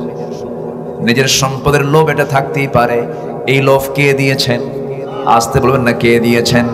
আল্লাহ বলছেন, যুইনা লিন্নাসি হুব্বুশ শাহাওয়াতি মিনান নিসাই ওয়াল বানিনা ওয়াল কানাতিরিল মুকানতারাতি মিনাদ যাহাবি ওয়াল ফিদ্দাতি ওয়াল খাইলিল মুসাওয়ামা ওয়াল আনআমি ওয়াল হারফ যালিকা মাতাউল হায়াতুদ দুনিয়া ওয়াল্লাহু ইনদাহু হুসনুল মাআব। জোরে বলুন আল্লাহু আকবার। মানুষের জন্য 6টা জিনিসকে আকর্ষণীয় করে দেওয়া হয়েছে, ডেকোরেট করে দেওয়া হয়েছে। এক নম্বর হচ্ছে যুইনা লিন্নাসি হুব্বুশ শাহাওয়াতি মিনান নিসা, নারীকে আকর্ষণীয় করা হয়েছে। পুরুষের জন্য নারী, নারীর জন্য পুরুষ। এই আকর্ষণ কে করে দিয়েছেন? মেয়ের দিকে কোনো একটা নারী যদি সুন্দর হয়, তার দিকে তাকানোর ইচ্ছা হয় কি হয় না? আসতে কর, মনে হয় হয়ই না। হবে না ফেরেশতার? হবে না কার? ফেরেশতার। মানুষ যার নাম, তার মধ্যে আকর্ষণ থাকবে কিনা বলেন? আকর্ষণ থাকবে। আকর্ষণটা দিয়েছেন কে? আপনিও তাকাবেন, আপনি তাকাবেন না কেন, কিন্তু সেই তাকাতে হবে অন্যের বউ না নিজের বউয়ের দিকে? বলেন কার বউয়ের দিকে? কিন্তু নজর দেয় কার বউয়ের দিকে? অন্যের বউয়ের দিকে। আল্লাহ তাকাতে মানা করেন নাই। যৌন কামনা খারাপ কিছু নয়। যৌন কামনা যদি না থাকে, আদম সন্তান কেমন করে পৃথিবীতে আসবে? যৌন কামনাও থাকবে, লোভও থাকবে, কিন্তু আল্লাহ এগুলো দেখতে চান অবৈধ না বৈধ? অবৈধ না বৈধ দেখতে চান? বৈধ কামনা দেখতে চান। বিয়ে করো, সহবাস করো, ফেরেশতা তোমার জন্য সওয়াব লিখবে, কোনো সমস্যা নাই। সম্পদকে আল্লাহ রাব্বুল আলামিন আমার আপনার জন্য দিয়েছেন, সম্পদ তুমি ভোগ করবে, কোনো সমস্যা নেই, কিন্তু সম্পদ হতে হবে বৈধ না অবৈধ? বৈধ উপায় তোমার সম্পদ উপার্জন করতে হবে। অবৈধ লোভ লালসা এটা আত্মার রোগ। নাম্বার 2 হলো রাগ, ক্রোধ। ইমানদার কখনো রাগী হতে পারে না, ইমানদার কখনো বদমেজাজি হতে পারে না, কারণ বদমেজাজি কখনো জান্নাত পাবে না। এগুলো আত্মার ব্যাধি, এগুলো আত্মার ব্যাধি। বদমেজাজি হওয়া যাবে না। নাম্বার 3 হলো মিথ্যা কথা যারা বলবে, তাদের অন্তরটা মরে যাবে। আমার দেশে মনে হয় মিথ্যা কথা চলেই না। মিথ্যা কথা চলে, তবে আদালতে মিথ্যা কথা নাই। আর মিথ্যা সাক্ষী আছে। আসতে বলে মিথ্যা সাক্ষী আছে। আমরা এমনও শুনেছি ঘটনা 71, আর যে সাক্ষী তার জন্ম হলো 76। বোঝেন নাই? ঘটনা 71, আর যে সাক্ষী তার জন্ম হলো কোন সাল? 76। মার পেটেও আসে নাই, রুহের জগৎ থেকে দেখছে। আসবে দিন, বলবে কথা, প্রমাণ হবে সবকিছু। আসতে কোন কেন? আসতে কোন কেন? এদেশের অগণন মানুষের কলিজার টুকরা কোরআনের পাখি আমাদেরকে ফাঁকি দিয়ে খাঁচা থেকে বের হয়ে চিরকালের জন্য তিনি চলে গেছেন, কিন্তু আমাদের জন্য তিনি কিছু পাথেও রেখে গেছেন। ইমানদার বুক দেবে, পিঠ দেবে না। বাতিল শক্তির কাছে মাথা নত করবে না। বাতিলদের মোকাবেলায় যদি জানমাল দিতে হয়, সবাইকে রাজি আছেন? রাজি আছেন কারা কারা? হাত উঁচু করে দেখান মুসলমান।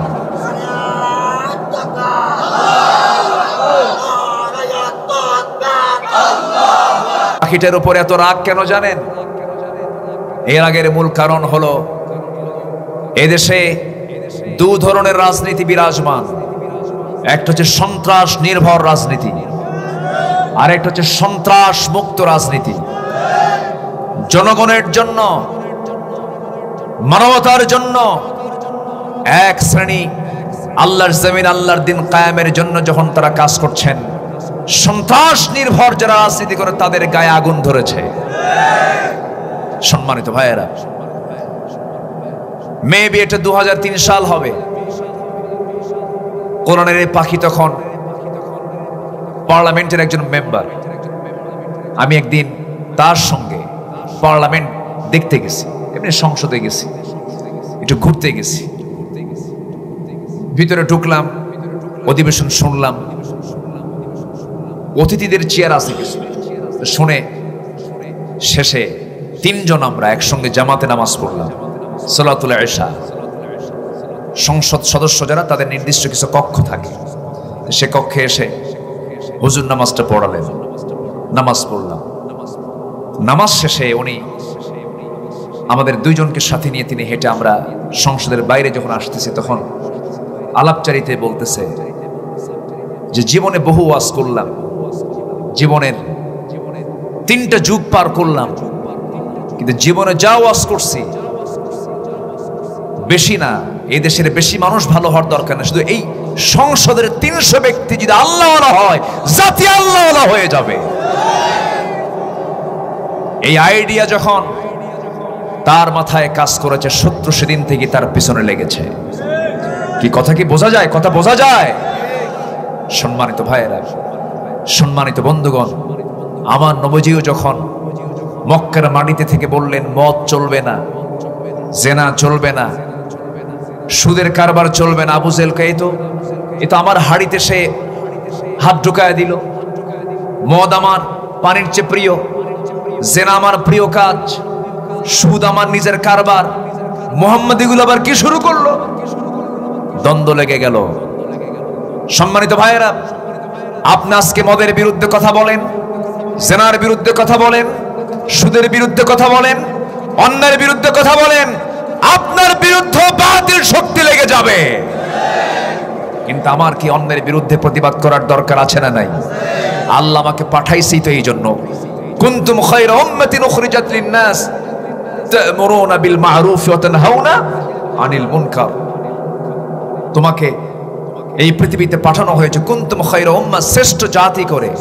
তোমার কাজ হচ্ছে সৎ কাজের আদেশ দেবে, অসৎ কাজের বাধা দেবে। অসৎ কাজের কি বাধা দেবে? ওয়া তানহাউনা আনিল মুনকার, অসৎ কাজের বাধা দেবে। কার কথা? আসতে বলবেন না, কার কথা?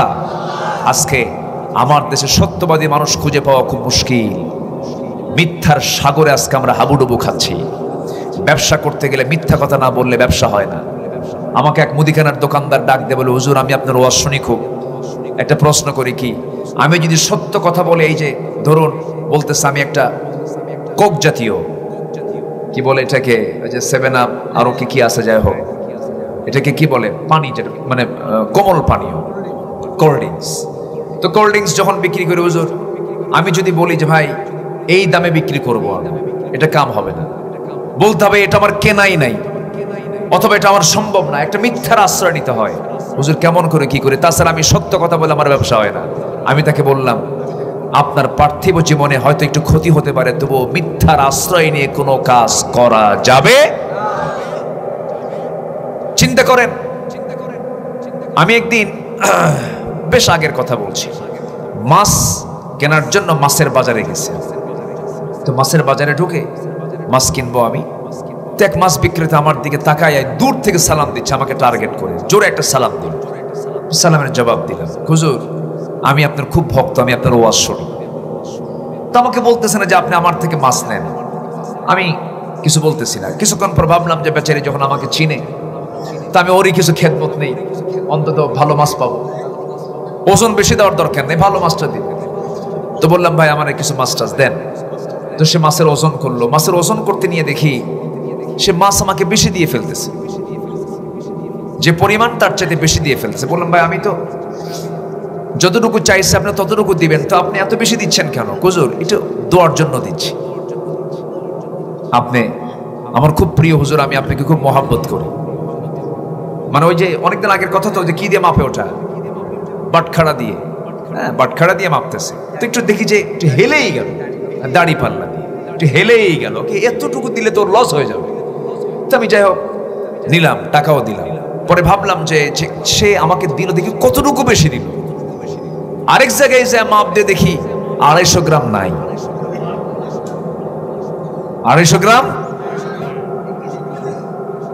সম্মানিত ভাইয়েরা, তাহলে আমরা যদি এরকম মিথ্যা কথা বলি, মিথ্যা সাক্ষী দেই, ওজনও যদি হেরফের করি, ওজন নিয়ে একটা সূরা আছে না নাই? ওয়াইলুল লিল মুতাফফিফিন, ওই সমস্ত লোকগুলো ধ্বংস হয়ে যাক যারা নেওয়ার সময় বেশি নেয়, দেওয়ার সময় কম দেয়, তাদের ধ্বংস হোক, তাদের জন্য জাহান্নাম।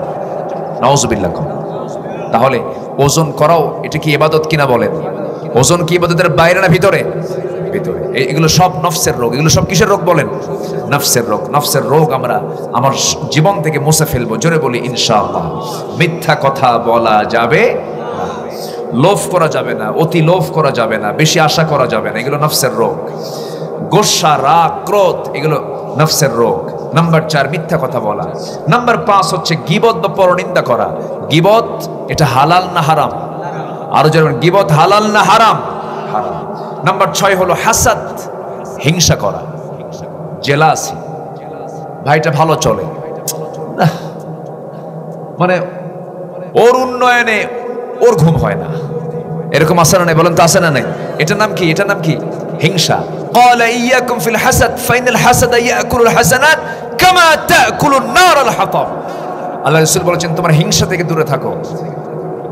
আগুন যেমন কাঠখড়িকে জ্বলে পড়ে সারখার করে দেয়, তেমনি হিংসা মানুষের নেক আমলকে বরবাদ করে দেয়। এইজন্য হিংসার কাছে যাওয়া যাবে। তাহলে হিংসা কিসের রোগ? আত্মার রোগ।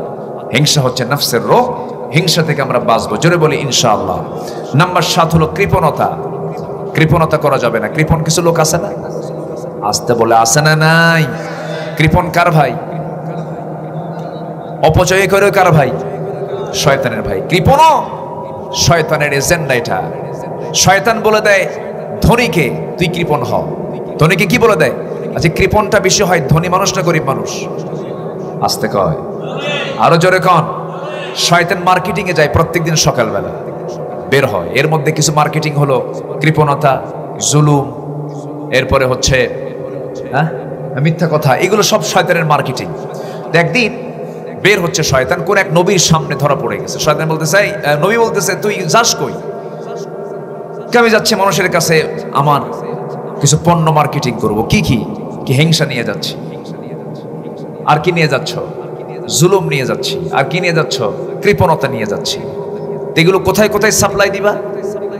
শয়তান বলে হিংসা সাপ্লাই দেব হলো জ্ঞানীদের কাছে, আলেমদের কাছে, বুদ্ধিজীবীদের কাছে। এরা যেন হিংসা বেশি করে করে। বলেন তোর মার্কেটিং কি এখন ঠিক আছে না? শয়তানের যে মার্কেটিং, হিংসাটা যে আলেমদের মধ্যে ঢুকেছে, হিংসা আছে না নাই? আসতে বলবেন না আছে না নাই? নাম্বার 2 জুলুম নিয়ে যাচ্ছ কার কাছে? শাসকদের কাছে। শাসকরা তো এখন আর জুলুম টুলুম করে না। আসতে কয়, আমার দেশে নাই। আমার দেশে জুলুম আছে? আছে। আচ্ছা জুলুম যদি থাকে ঠিক আছে, আচ্ছা এই দেশ শাসন করছে কি আলেমরা না সাধারণরা? আলেমরা কি দেশের ক্ষমতায় কখনো গেছে? ক্ষমতার মসনদে কখনো আলেমদেরকে দেশের জনগণ পাঠাইছে? তাহলে আলেমরা দেশ চালালো না, আলেমরা ক্ষমতায় গেল না, আলেমরা ক্যান্টনমেন্ট চালালো না, আলেমরা ব্যাংক চালালো না, আলেমরা অ্যাডমিনিস্ট্রেশন চালালো না, কিন্তু জেলখানায় এখন কারা বেশি? রাগ করতেছেন আপনারা? রাগ করতেছেন? তাহলে যারা ক্ষমতায় থাকলো না, যারা কোনো দায়িত্ব পালন করলো না, তারা আজকে জেলখানায় বেশি। এর কারণটা কি? শয়তান জুলুম দেয় কাদের কাছে? শয়তান জুলুম দেয় কাদের কাছে? শাসকদের কাছে। তারা জুলুম বাড়ায় দেয়। তারপর হিংসা দেয় আলেমদের কাছে।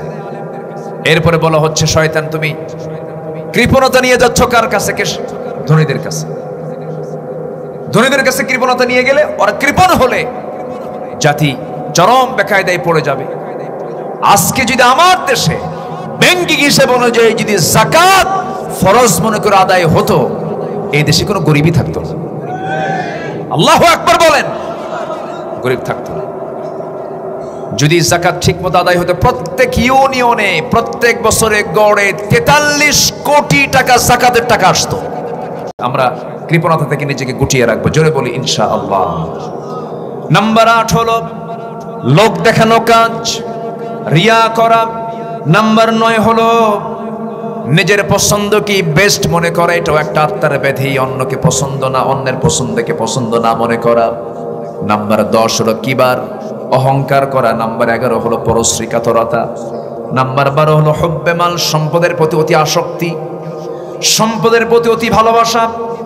এরপরে নাম্বার 13 হলো সম্মানের লোভ, দলীয় পদের লোভ, বিভিন্ন লোভ কাজ করে, এগুলো একটা সমস্যা, এগুলো হচ্ছে নফসের রোগ। এরপরে হচ্ছে নাম্বার 14 হলো সর্বশেষ যে বিষয়টা, সেটা হলো হুব্বুদ দুনিয়া, দুনিয়ার প্রতি অতিরিক্ত ভালোবাসা। আমার বন্ধুগণ, হুজিবাতুল জান্নাতু বিল মাকারিহ, হুজিবাতুন নারু বিশ শাহাওয়াত।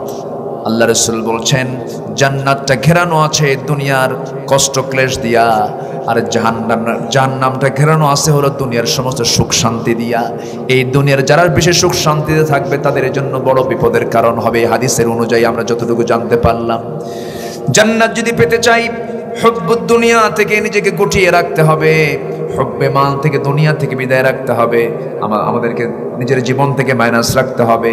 এই 14টা ব্যাধি থেকে যদি আমরা নিজের নফসকে যদি বাঁচাতে পারি, এই নফসটাই হয়ে যাবে পরিশুদ্ধ। আল্লাহ রাব্বুল আলামিন বলছেন ক্বাদ আফলাহা মান তাযাক্কা ওয়া যাকারা ইসমা রাব্বিহি ফাসাল্লা। জোরে বলুন আল্লাহু আকবার। আল্লাহ বলছেন তারাই সফল যারা নফসের শুদ্ধতা নিয়ে আসলো। নাম্বার 2 হলো জিকির করলো কার, আসতে বলবে না, কার নামের জিকির করলো? আল্লাহর নামের জিকির করলো। ফাসাল্লা, এরপরে তার নামাজটা পড়লো। আমার দেশের নামাজি বেশি না বেনামাজি বেশি? আসতে বলে, নামাজি বেশি না বেনামাজি বেশি? মুসলমান বেশি না মুসলমান বেশি? মুসলমান বেশি কিন্তু নামাজি কম।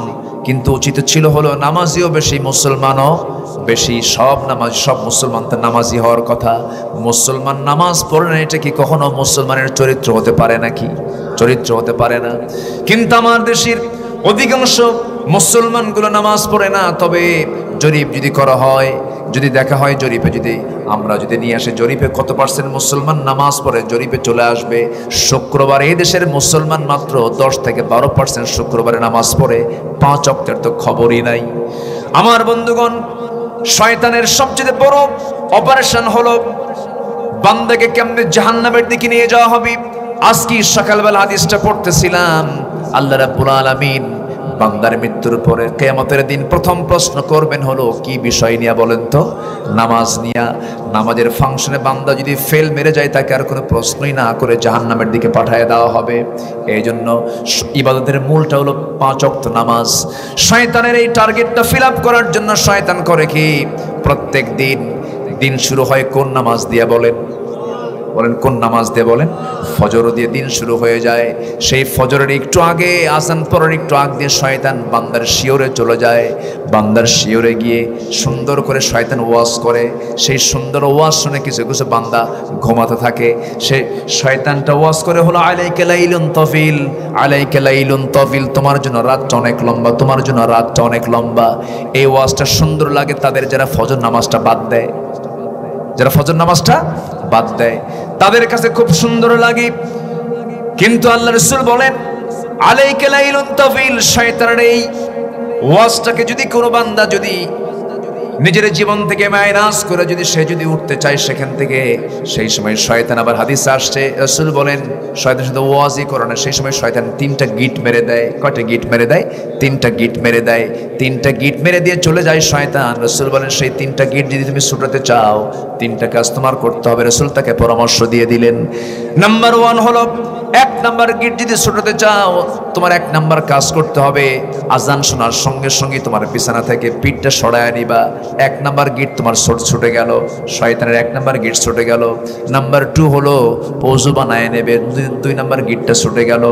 সুন্দর ওযু সম্পন্ন হয়ে গেল যখন, পায়ে হেঁটে হেঁটে মসজিদের দিকে যখন রওনা দিয়ে যখন নামাজে দাঁড়ায়া যায়, শয়তানের সেই কল্পিত 3 নাম্বার গিটটাও তার দেহ থেকে ছুটে যায়। সারাদিন ওই বান্দার কাছে শয়তান আর আসার সাহস পায় না। জোরে কোন সুবহানাল্লাহ। সবাইকে 5 ওয়াক্ত নামাজ পড়তে রাজি আছেন? ফজর পড়বেন কারা কারা একটু হাত তুলে দেখান তো দেখি। ফজর পড়বেন কারা কারা? জোরে বলি ইয়া আল্লাহ, আরো জোরে বলি ইয়া আল্লাহ। আমাদেরকে ফজর, জোহর, আসর, মাগরিব, ইশা 5 ওয়াক্ত সালাত আদায় করার তৌফিক তুমি আল্লাহ দিয়া দাও। জোরে বলি আমিন, আরো জোরে আমিন, আরো জোরে আমিন। আল্লাহ কবুল করুন। আমি আলোচনা শেষ করে দিই, আরো 2 আয়াত আছে না, বলবো শুনতে রাজি আছেন আপনারা? আমি চিন্তায় আছি যে এত রাত হয়ে গেছে, আমি আবার আপনাদেরকে আমি কষ্টের কারণ হয়ে যায় কিনা। আলহামদুলিল্লাহ, তাহলে আপনি ধরে ফেলছেন তো। আচ্ছা দি আমি আয়াতের হক আদায় করব। জোরে বলি ইনশাআল্লাহ। তাহলে জিকির করব কার নামের জিকির? ওয়ালিল্লাহিল আসমাইল হুসনা ফাদউ বিহা। অনেকগুলো নাম আছে, সেই নাম ধরে ডাকো, কিন্তু সেই নাম তো ধরেই না। আসেন এরকম আসেন, জিকির করতে করতে পায়জামা নাই, জিকির করতে করতে লাভ মেরে আম গাছে ওঠে, জাম গাছে ওঠে, কিন্তু ভুল করে বড়ই গাছে ওঠে না, বড়ই গাছে কাঁটা আছে। এই সমস্ত জিকিরের সাথে ইসলামের কোনো সম্পর্ক সম্মানিত ভাইয়েরা, আমার রাসূল বলেছেন আফদালু যিকরি তিলাওয়াতুল কুরআন। সবচাইতে বড় জিকির হলো কি? তেলাওয়াত করা, আল্লাহর কালাম তেলাওয়াত করা। কোরআনের চাইতে শ্রেষ্ঠ জিকির তো আর নাই। কোরআনের নামই তো জিকির, ইন হুয়া ইল্লা যিকরুন ওয়া কিতাবুম মুবিন। আল্লাহু আকবার। কোরআনই তো জিকির। কোরআন পড়তে পারে না, নামাজ পড়ে না, নামাজ জিকির, কোরআন জিকির। ইযা নুদিয়া লিস-সালাতি মিন ইয়াউমিল জুমআতি ফাসআউ ইলা যিকরিল্লাহ। যদিও কেউ কোন মুফাসসির বলেছেন এই জিকিরকে জুমার খুতবা বলা হয়েছে, জুমার খুতবাকে জিকিরের অংশ বলেছেন, কিন্তু অনেকের মতে এই জিকির কি বলতে নামাজকে বোঝানো হয়েছে। আল্লাহু আকবার। তাহলে জিকির মানে নামাজ, জিকির মানে কোরআন তেলাওয়াত করা, জিকির মানে হলো আল্লাহর আইন কানুনকে সব জায়গায় মেনে নেওয়া। ফাইদা কুদিয়াতিস সালাতু ফান্তাশিরু ফিল আরদি ওয়াবতাগু মিন ফাদলিল্লাহি ওয়াযকুরুল্লাহা কাসীরা। যখন তুমি নামাজ শেষে যখন বাইরে যাবা, ব্যাংকের চেয়ারে বসেছো, আল্লাহর জিকির করো, হারাম কিছু করা যাবে না। ব্যবসার চেয়ারে বসেছো, ওজন ঠিক করো, এটাই জিকির। ওজন ঠিক করা কার জিকির? আল্লাহর জিকির। এটা জিকির। এটা কি জিকির? আর আমার দেশে জিকির মানে কি? হালকা জিকির, ভারী জিকির, খারা জিকির, ন্যাংটা জিকির, আউলা জিকির, কত জিকির যে আছে আল্লাহই জানে। আছে না নাই? আচ্ছা, এগুলো করা যাবে না। কোথায় যেন দেখলাম জিকির করতে করতে এরকম বড় তাবুতে বিশাল চিকন এই বাঁশের আগায় উঠছে জিকির করতে করতে। এই বাঁশের আগায় ওঠা মানে কি জানেন? নিশ্চিত বলে দেওয়া যাবে ওই লোকটা ছোট্টবেলায় পাক্কা সুপারি সরছিল অথবা ডাব সরছিল। কি ঠিক আছে না? এগুলো ভণ্ডামি, এগুলো ভণ্ডামি। আমরা কোন সাহাবীর শান আমরা এগুলো পাই নাই যে সাহাবে কেরাম এরকম করে জিকির করেছেন। রাসূল যখন বয়ান করতেন, সাহাবে কেরাম শুধু শুনতেন, ফলাফল হতো কি জানেন? চোখের কোনা বেয়ে বেয়ে টপ টপ করে পানি পড়তো, কোনো আওয়াজ বের হতো না। যদি কোন হাসির কথা হতো, রাসূল মুস্কি মুস্কি হাসি মারতেন, সাহাবে কেরাম একটু আওয়াজ দিয়ে হাসতেন, এতটুকু। কিন্তু আলোচক আলোচনা করতেছে লাভ মেরে তাবু টাবু ছিঁড়ে ফেলে দেয়া, এটা কেমন কথা? এগুলোর সঙ্গে হাদিসের সম্পূর্ণ খেলাফ কাজ, ইসলামের কোনো সম্পর্ক নাই। আল্লাহ তাআলা এই সমস্ত ইসলাম গর্হিত দিন, এটাকে অ্যালাউ করে না, এমন জাতীয় গর্হিত কাজ থেকে আল্লাহ তাআলা এই জাতিকে হেফাজত করুন। জোরে বলি আল্লাহুম্মা আমিন। আপনি কত বড় আশিক হয়েছেন নাকি? আপনি কি আবু বকরের চাইতে বড় আশিক হয়েছেন? আমার নবীজি বিদায় হজের ভাষণ দিচ্ছিলেন। নবীজির কাছে যখন এই আয়াতটা চলে আসলো, সেই আয়াতটা নাযিল হওয়ার সঙ্গে সঙ্গে লক্ষ সোয়া লক্ষ সাহাবী সবাই হাসতেছে, উল্লাস করছে, আনন্দ করছেন, মুখে তাদের হাসির ঝিলিক দেখা দিচ্ছে। কিন্তু একজন বয়োবৃদ্ধ জ্ঞানবৃদ্ধ সাহাবী সাইয়েদনা আবু বকর ওই আয়াতটা শুনেই সেখানে না থেকে বাইরে গিয়ে, আড়ালে গিয়ে, কাউকে না দেখিয়ে ডুকরে ডুকরে কাঁদতেছে। আল্লাহু আকবার বলেন। পরিবেশ নষ্ট করছেন না। আল্লাহ রাব্বুল আলামিন বলেন, আপনি আজকে আমাকে ছাড়বেন না তো, বুঝতে পারছি।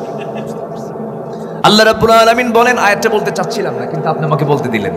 আল্লাহ রাব্বুল আলামিন বলেন, আল ইয়াউমা আকমালতু লাকুম দীনাকুম ওয়া আতমামতু আলাইকুম নি'মাতি ওয়া রাদিতু লাকুমুল ইসলাম দীনা। এই আয়াত যখন নাযিল হয়ে গেল, দিন পরিপূর্ণ হলো, দিনকে পরিপূর্ণ করে দিলাম, তোমাদের উপর আমি আল্লাহ রাজি হয়ে গেলাম, সন্তুষ্ট হয়ে গেলাম। সাহাবায়ে কেরামের সমস্ত মিশন যখন আল্লাহর দরবারে কবুল হয়ে গেছে, সব সাহাবী আনন্দ করছেন, মুখে হাসির ঝিলিক দেখা দিচ্ছে। কিন্তু আমার নবী সবাইকে দেখছেন, কিন্তু তার বাল্যকালের বন্ধু, হিজরতের বন্ধু আবু বকরকে কাছে দেখতে পাচ্ছেন না। বললেন, আমার সাহাবীরা, আমার আবু বকর কোথায়, দেখো তো আমার আবু বকর কোথায় গেল। খুঁজে খুঁজে দেখা যায় তিনি আড়ালে গিয়ে ডুকরে ডুকরে কাঁদতেছেন। সঙ্গে সঙ্গে তাকে ডেকে আনা হলো, বলো হলো আবু বকর কান্দো কেন, কি হয়েছে? সঙ্গে সঙ্গে সাহাবীদেরকে বলছেন, আবু বকর রাদিয়াল্লাহু আনহু বলছেন, ও আমার ভাইয়েরা, তোমরা আনন্দ উল্লাস করছো ভালো কথা, কিন্তু আমার কাছে মনে হচ্ছে রাসূল আর বেশি দিন পৃথিবীতে থাকবেন না, রাসূল দুনিয়া থেকে বিদায় নেবেন। আমার বন্ধুগণ, সবাই তো কোরআন পড়ে, কোরআনের অর্থ তো সবাই একরকম বুঝবেন। আবু বকর যে বুঝটা পেয়েছেন, নবীর কথা চিন্তা করেছেন, হারে আমার প্রাণ প্রিয় রাসূল তো দুনিয়াতে আর বাঁচবেন না। ধরুন একটা বিল্ডিং এর কাজ, ইঞ্জিনিয়ার কাজটা শুরু করে দিল, রঙের কাজ যেদিন শেষ হয়ে যাবে, ইঞ্জিনিয়ার কি সেই বিল্ডিং আর আসবে নাকি? আসবে না, তার দায়িত্ব শেষ হয়ে গেল। দিনটা পরিপূর্ণ হয়ে যাও, আমার রাসূল বাঁচবেন না, রাসূল শূন্য দুনিয়াতে, আমি আবু বকর কেমনে থাকবো রে? এই জন্য আমি ডুকরে ডুকরে কান্দি। আমার ভাইয়েরা, আমার বন্ধুগণ, কথার তো কোনো থা নাই, যেদিক দিয়ে সেই দিক দিয়ে চলে যায়। মূল আলোচনার দিকে আবার চলে আসি। নাফসের শুদ্ধতার জন্য আমাদের প্রয়োজন হলো বেশি করে এই জিহ্বার মধ্যে কার নামটা নেওয়া? আসতে বলবেন না, কার নামটা নেওয়া? সুবহানাল্লাহ, আলহামদুলিল্লাহ, আল্লাহু আকবার, লা ইলাহা ইল্লাল্লাহ। আল্লাহর 99টা নাম আছে, নামগুলো নেওয়া। হুয়াল্লাহুল্লাযী লা ইলাহা ইল্লাহু আল মালিকুল কুদ্দুসুস সালামুল মুমিনুল মুহাইমিনুল আজিজুল জাব্বারুল মুতাকাব্বির। এই যে নামগুলো আছে, এই নামগুলো নিয়ে আল্লাহর স্মরণ করা, আল্লাহর নাম দিয়ে জিহ্বাটাকে ভিজায় রাখা। আমরা পানি দিয়ে জিহ্বা ভিজাবো, কিন্তু সবচেয়ে বড় উপকার হবে হচ্ছে আমার জিহ্বাকে কার নামের জিকির দিয়ে ভিজায় রাখা, আল্লাহর জিকির দিয়ে ভিজায় রাখা। এর ফাসাল্লা, নামাজটা সুন্দর করে রেগুলার করা, 5 ওয়াক্ত নামাজটা পড়া। আল্লাহ রাব্বুল আলামিন এবার বলছেন, বল তবে হ্যাঁ, তুসিরুনাল হায়াতাদ দুনিয়া ওয়াল আখিরাতু খায়রুন ওয়া আবকা। বান্দারে, কিন্তু তোমরা দুনিয়ার মোহে পড়ে গেছো, দুনিয়ার জিন্দেগির জন্য তোমরা পেরেশান হয়ে যাচ্ছ, কিন্তু তোমরা কি জানো? ওয়াল আখিরাতু খায়রুন ওয়া আবকা ওয়াল্লাহু ইনদাহু হুসনুল মাআব। আল্লাহর কাছে ফিরে যাওয়াটাই হলো উত্তম প্রত্যাবর্তন স্থল। এর চাইতে উত্তম জায়গার কিছুই হতে পারে না। আখিরাতটাই তোমার জন্য শ্রেষ্ঠ, তোমার জন্য অবশিষ্ট। আখিরাতের জন্য তুমি কাজ করো। সে আখিরাতের জন্য কাজ করার জন্য তোমাকে আরেকজন ব্যক্তিকে ফলো করতে হবে, তিনি হচ্ছেন মুহাম্মদুর রাসূলুল্লাহ। মুহাম্মদুর রাসূলুল্লাহ সাল্লাল্লাহু আলাইহি সাল্লামকে তোমার ফলো করতে হবে। আমি আল্লাহকে পেলাম, আল্লাহর জিকির করলাম, কিন্তু নবীর প্রতি মুহাব্বত নাই, কাম হবে? আসতে বলে, কাম হবে? রাসূলকে দরকার আছে না নাই? আল্লাহ কত সুন্দর শর্ত জড়িয়ে দিয়েছেন, বান্দা আমাকে পেতে চাস, আমাকে সরাসরি পাবি না, ফাত্তাবিউনি ইউহিব্বুকুমুল্লাহ। তোমরা কি করবে? রাসূলের ইত্তেবা করবে, আল্লাহ তোমাদেরকে ভালোবাসবেন। জোরে কোন সুবহানাল্লাহ। আল্লাহকে পেতে হলে কাকে লাগবে? বলেন, কাকে লাগবে? কাকে লাগবে? মুহাম্মদ সাল্লাল্লাহু আলাইহি ওয়াসাল্লামকে লাগবে। এক জায়গায় না সব জায়গায়? এক জায়গায় না সব জায়গায়? এই জন্য এই উম্মতের কিছু শিষ্টাচার থাকতে হবে নবীর জন্য, নবীর প্রতি উম্মতের কিছু আদব থাকতে হবে। এক নাম্বার, মোট 5টা আদব আমি কোরআনের ভাষায় বলি, আমি আলোচনা শেষের দিকে চলে যাব। উম্মতের জন্য নবীর প্রতি 5টা শিষ্টাচার আদব থাকা দরকার। এক নাম্বার হচ্ছে নবীর প্রতি থাকতে হবে আনুগত্যটা আংশিক না পূর্ণাঙ্গ, আংশিক না পূর্ণাঙ্গ। রসুলকে দুরুদ ও সালাম পড়ে, রসুলকে খুব মোহাব্বত করে, কিন্তু রসুলকে আইনের জায়গায়, শাসনের জায়গায়, রাষ্ট্রের জায়গায় রসুলকে রাষ্ট্রনায়ক হিসেবে গ্রহণ করে না। তারপরে আইন বিচারক হিসেবে তাকে পছন্দ করে না, এমন ধরনের কুটকৌশল মার্কা মুসলমান আমার দেশেও আছে না নাই? রসুলকে মানতে হবে, নামাজে শুধু না, সব জায়গায়, সব জায়গায় মানতে, পূর্ণ আনুগত্য করো। ওয়া আতিউল্লাহ ওয়ার রাসূল লাআল্লাকুম তুরহামুন, আল্লাহ এবং রাসূলের তোমরা আনুগত্য করবে, আশা করা যায় তোমরা রহমত প্রাপ্ত হবে। জোরে বলুন সুবহানাল্লাহ, আরো জোরে বলুন সুবহানাল্লাহ। নাম্বার 2 হলো তার প্রতি প্রাণ ঢালা সম্মান দেখাতে হবে। এই পৃথিবীতে যত সম্মান শব্দটা আছে যত জায়গায়, 1 নাম্বার জায়গা হলো কার শানে? নাম্বার 2 হচ্ছে মুহাম্মদ সাল্লাল্লাহু আলাইহি ওয়াসাল্লাম। সম্মানের উচ্চাসনে রাসূলকে রাখতে হবে সবার উপরে। আল্লাহু আকবার। আল্লাহ রাব্বুল আলামিন বলেন, মা আতাকুমুর রাসূলু ফাখুযুহু ওয়া মা নাহাকুম আনহু ফান্তাহু। সূরা হাশর আয়াত নাম্বার 7। আল্লাহ বলে দিচ্ছেন, তোমাদের রাসূল যা কিছু নিয়ে এসেছেন তোমাদের কাছে তা তোমরা গ্রহণ করো, যা নিষেধ করেছেন তা তোমরা নিজের জীবন থেকে মাইনাস করো। যেরকম আল্লাহু আকবার। রাসূলকে আল্লাহ তাআলা কি দাম দিয়ে দিয়েছেন?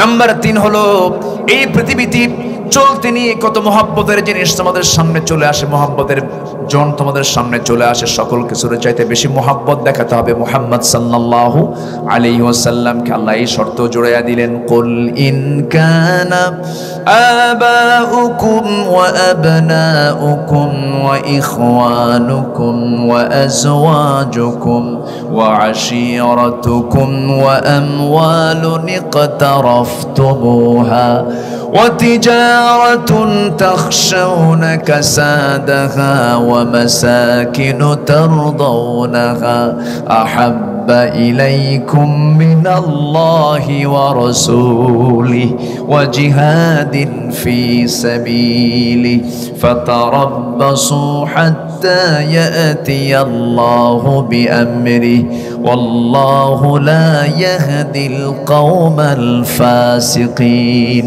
জোরে বলুন আল্লাহু আকবার। সূরা তাওবা আয়াত নাম্বার 24। আল্লাহ রাব্বুল আলামিন 8টা ভালোবাসার কথা এখানে বলেছেন। তোমাদের বাবা, তোমাদের সন্তান, তোমাদের ভাই, তোমাদের স্ত্রী, তোমাদের বংশ, তোমাদের অর্জিত ধন সম্পদ, তোমাদের ব্যবসা, তোমাদের বাসস্থান, এই 8টা জিনিসের চাইতে যা তোমরা পছন্দ করো এর চাইতে বেশি পছন্দ হতে হবে 1 নাম্বার আল্লাহকে, নাম্বার 2 হলো রাসূলকে। যেরকম সুবহানাল্লাহ।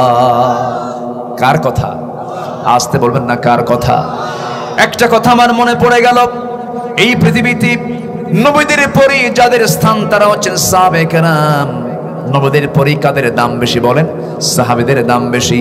সাহাবীদের দাম বেশি আর যতগুলো কারণ আছে, যতগুলো হেতু আছে, কারণ আছে, এর মধ্যে আমার কাছে মনে হয়, আমার ভাঙ্গাচোরা গবেষণায়, আমার ভাঙ্গাচোরা স্টাডিতে আমি যতটুকু বুঝতে পেরেছি, সাহাবে কেরামদের নবীদের পরই তাদের দাম হওয়ার 1 নাম্বার কারণ হলো ওই সমস্ত সাহাবীরা প্রত্যেকেই রাসূলকে তার জীবনের চাইতে বেশি ভালোবেসেছেন।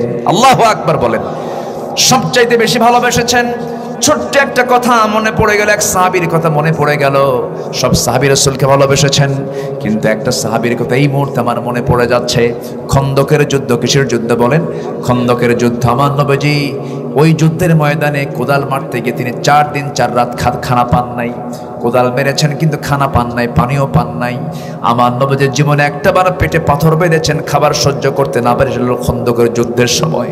4র্থ দিন পেটে পাথর বেঁধেছেন, কোনো সাহাবী দেখে নাই, কিন্তু একজন সাহাবী কাছাকাছি গিয়ে দেখেন আমার নবীজির পেটটা ফুলা। আমার নবীজির পেটের দিকে তাকায় দেখেন নবীজি আমার ক্ষুধার যন্ত্রণা সহ্য করতে না পেরে পেটে পাথর বেঁধেছেন। রাসূলকে এই দৃশ্য দেখা মাত্রই কোন সাহাবী টের পান নাই, কিন্তু এই সাহাবী টের পেয়ে নবীজির কানে কানে এসে বলছে, হুজুর আপনি যত আড়াল করেন না কেন আমি কিন্তু দেখে ফেলেছি, আপনার পেটে আপনি পাথর বেঁধে ফেলেছেন। রাসূল বলছেন আমার সাহাবী জাবের রে, কাউকে বলতে যেও না, দেখলে পরে জানলে পরে আমার সাহাবীরা কাঁদতে থাকবে, কাউকে বলো না, কাউকে জানাইও না।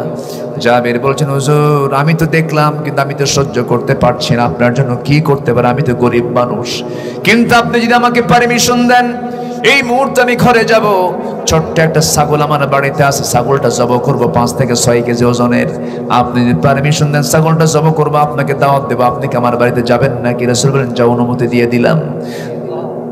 ছোট্ট ছাগলটা সুন্দর করে জবাই করে বউকে বলেন বউ রে আমার জীবনের শ্রেষ্ঠ দিন আজকের দিন, আজকের দিনে রাসূল আমার বাড়িতে তাশরীফ আনবেন, সুন্দর করে রান্না বান্না করো। বউটা বলে দিচ্ছেন আমার স্বামী শোনেন, কানে কানে বলে দিচ্ছেন শোনেন, আপনি রাসূলকে গিয়ে কানে কানে বলবেন বেশি জন যেন আমার বাড়িতে আজকে মেহমান না আসে, কারণ বেশি জন লোক আসলে পরে ছোট্ট ছাগল দিয়ে কারো খাওয়া হবে না, রাসূল যেন 2-1 জনকে সঙ্গে করে নিয়ে তিনি যেন আমার বাড়িতে আসেন, এই কথা রাসূলকে তুমি কানে কানে বলে দিবা। বইয়ের কথা শুনে সাহাবী জাবের এসে রাসূলকে বলছেন কানে কানে, এসে বলছে হুজুর রান্না বান্না শেষ, চলেন আমরা আমার বাড়ির দিকে চলে যাই। আমার নবীজিকে যখন কানে কানে বলতেছে জাবের রাদিয়াল্লাহু আনহু, আমার নবীজি চট করে সামনে দাঁড়ায় গেলেন, মুস্কি একটা হাসি মারলেন। 600 সাহাবীর সামনে হাত উঁচু করে বলছেন সাহাবীরা রে, আমাকে জাবের দাওয়াত দিয়েছে, তার বাড়িতে দাওয়াত, আর আমি রাসূল তোমাদের সবাইকে দাওয়াত দিলাম, তোমাদের সবারই জাবেরের বাড়িতে দাওয়াত। জোরে কোন আল্লাহু আকবার। আমার নবীজি এই কথা বলার সঙ্গে সঙ্গে জাবেরের মুখটা শুকিয়ে গেছে, হুজুর কেমনে কি করব আমি, আমার তো এত অ্যারেঞ্জ নাই, ছোট্ট আয়োজন, এই ছোট্ট আয়োজন আমি কেমন করে কভার করব হুজুর।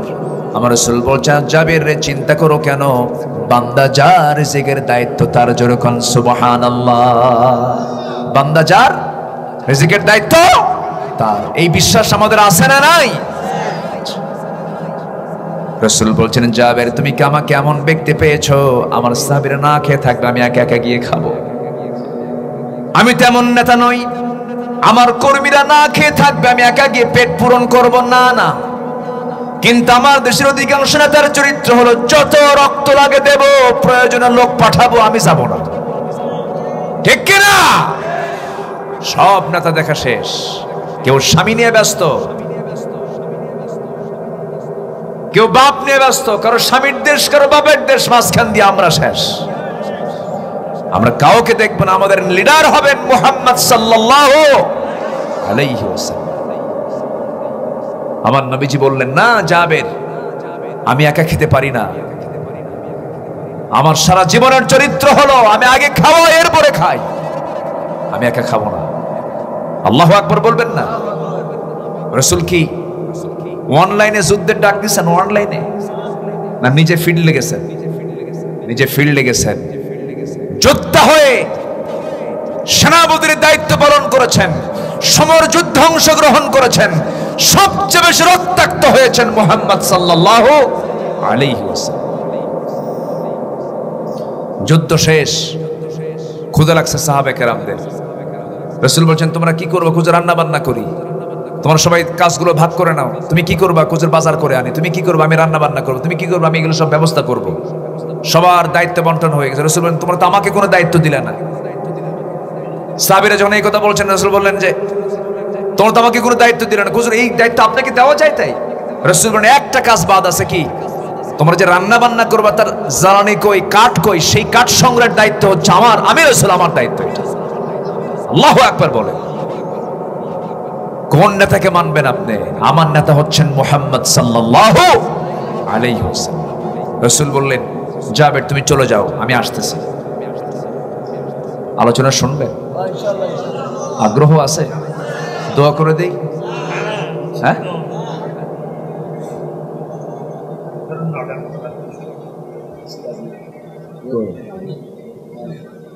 আবুল কাসেম ভাই হরে কি করবো, শেষ করে দেই। ওনারা কতক্ষণ থাকিবেন?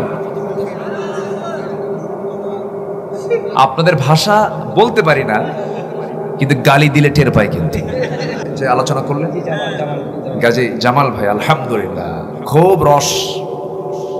রসওয়ালা কথা বলেন, আলহামদুলিল্লাহ, সুন্দর মজার কথা বলেন, খুবই সুন্দর। আল্লাহ তুমি তার কথায় আরো বরকত বাড়াইয়া দাও।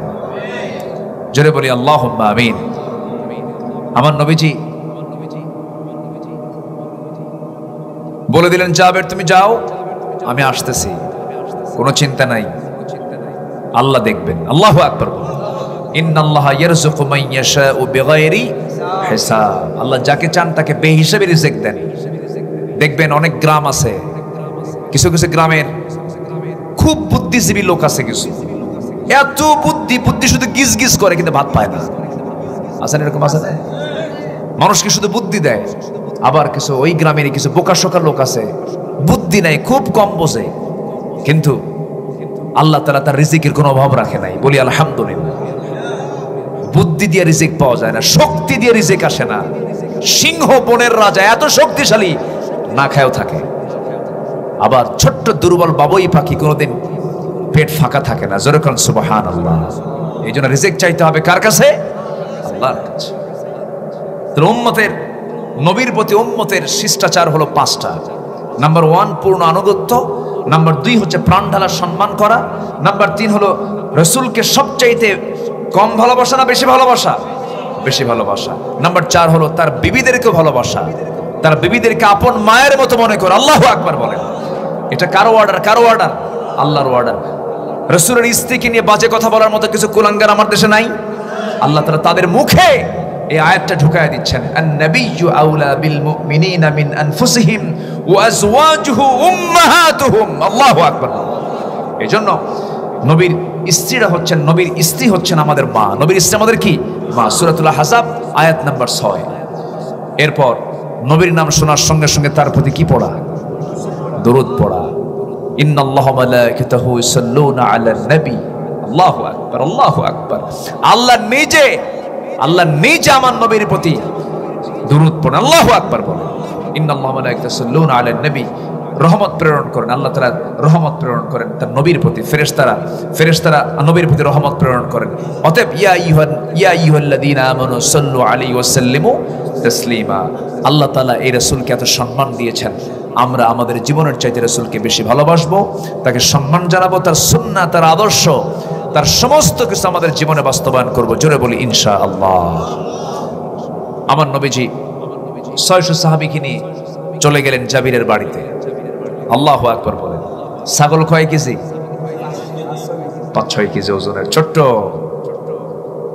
আমার নবীজি ভিতরে ঢুকলেন না, বাইরে দাঁড়ালেন। এই দিকে জাবির গিয়ে স্ত্রীকে বলছেন, স্ত্রী আমার কাম তো সারা, ছাগল 5 কেজি, সাহাবী 600।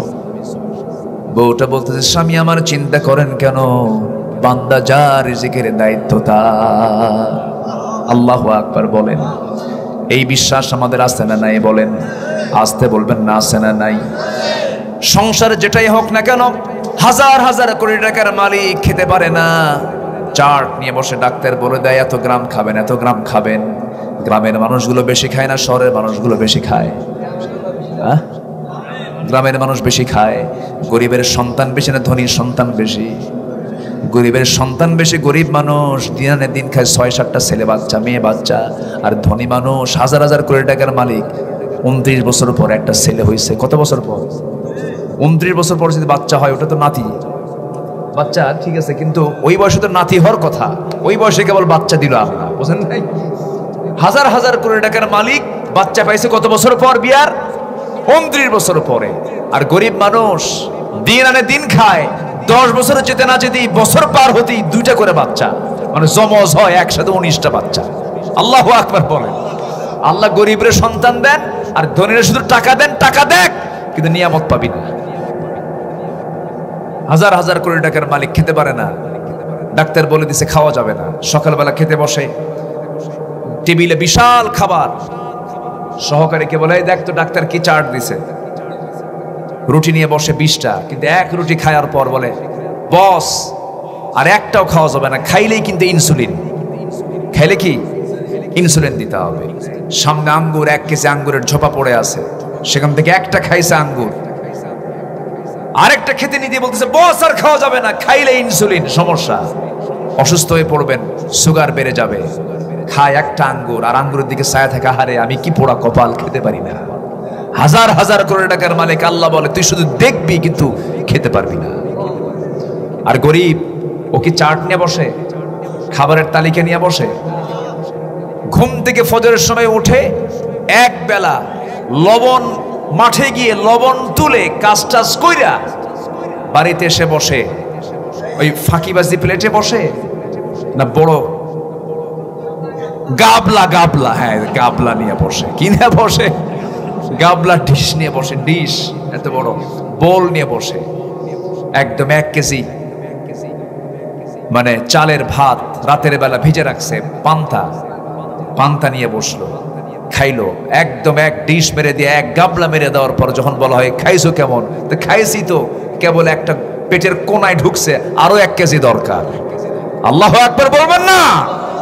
আল্লাহ তাআলা রিজিক যাকে দেন সেই পায়, টাকা রিজিক নয়, সম্পদ রিজিক নয়, এটা পরিপূর্ণ রিজিক নয়, বরকত দরকার। আগে কি দরকার? বরকত দরকার। সবচাইতে বড় রিজিক হলো বরকত, সবচেয়ে বড় রিজিক হচ্ছে আল্লাহ আকবার।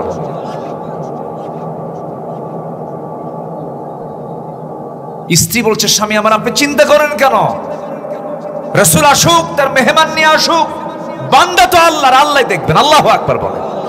কিছু কিছু মহিলা আছে মেহমান প্রিয়, মেহমান পেলে খুব খুশি হয়, স্বামীকে ধন্যবাদ দেয়, ভালো মেহমান বেশি আসুক আলহামদুলিল্লাহ। আবার কিছু কিছু মহিলা আছে, বাড়ির গিন্নি আছে, মেহমান আসলেই বইয়ের চোখ এরকম বড় হয়, স্বামীর দিকে তাকায় বলে এত ঝামেলা তুমি পারো, এরকম বলে না? এরকম বলে না? স্বামীকে একটা মানে স্লো পয়জন দিয়ে দিল, একটা স্লো একটা অ্যাকশন মেরে দিল। এগুলো কি করা যায়? আমার কি সময় আছে? আমি পারি এগুলো? এত লোড নেওয়া যায়? আছে না নাই?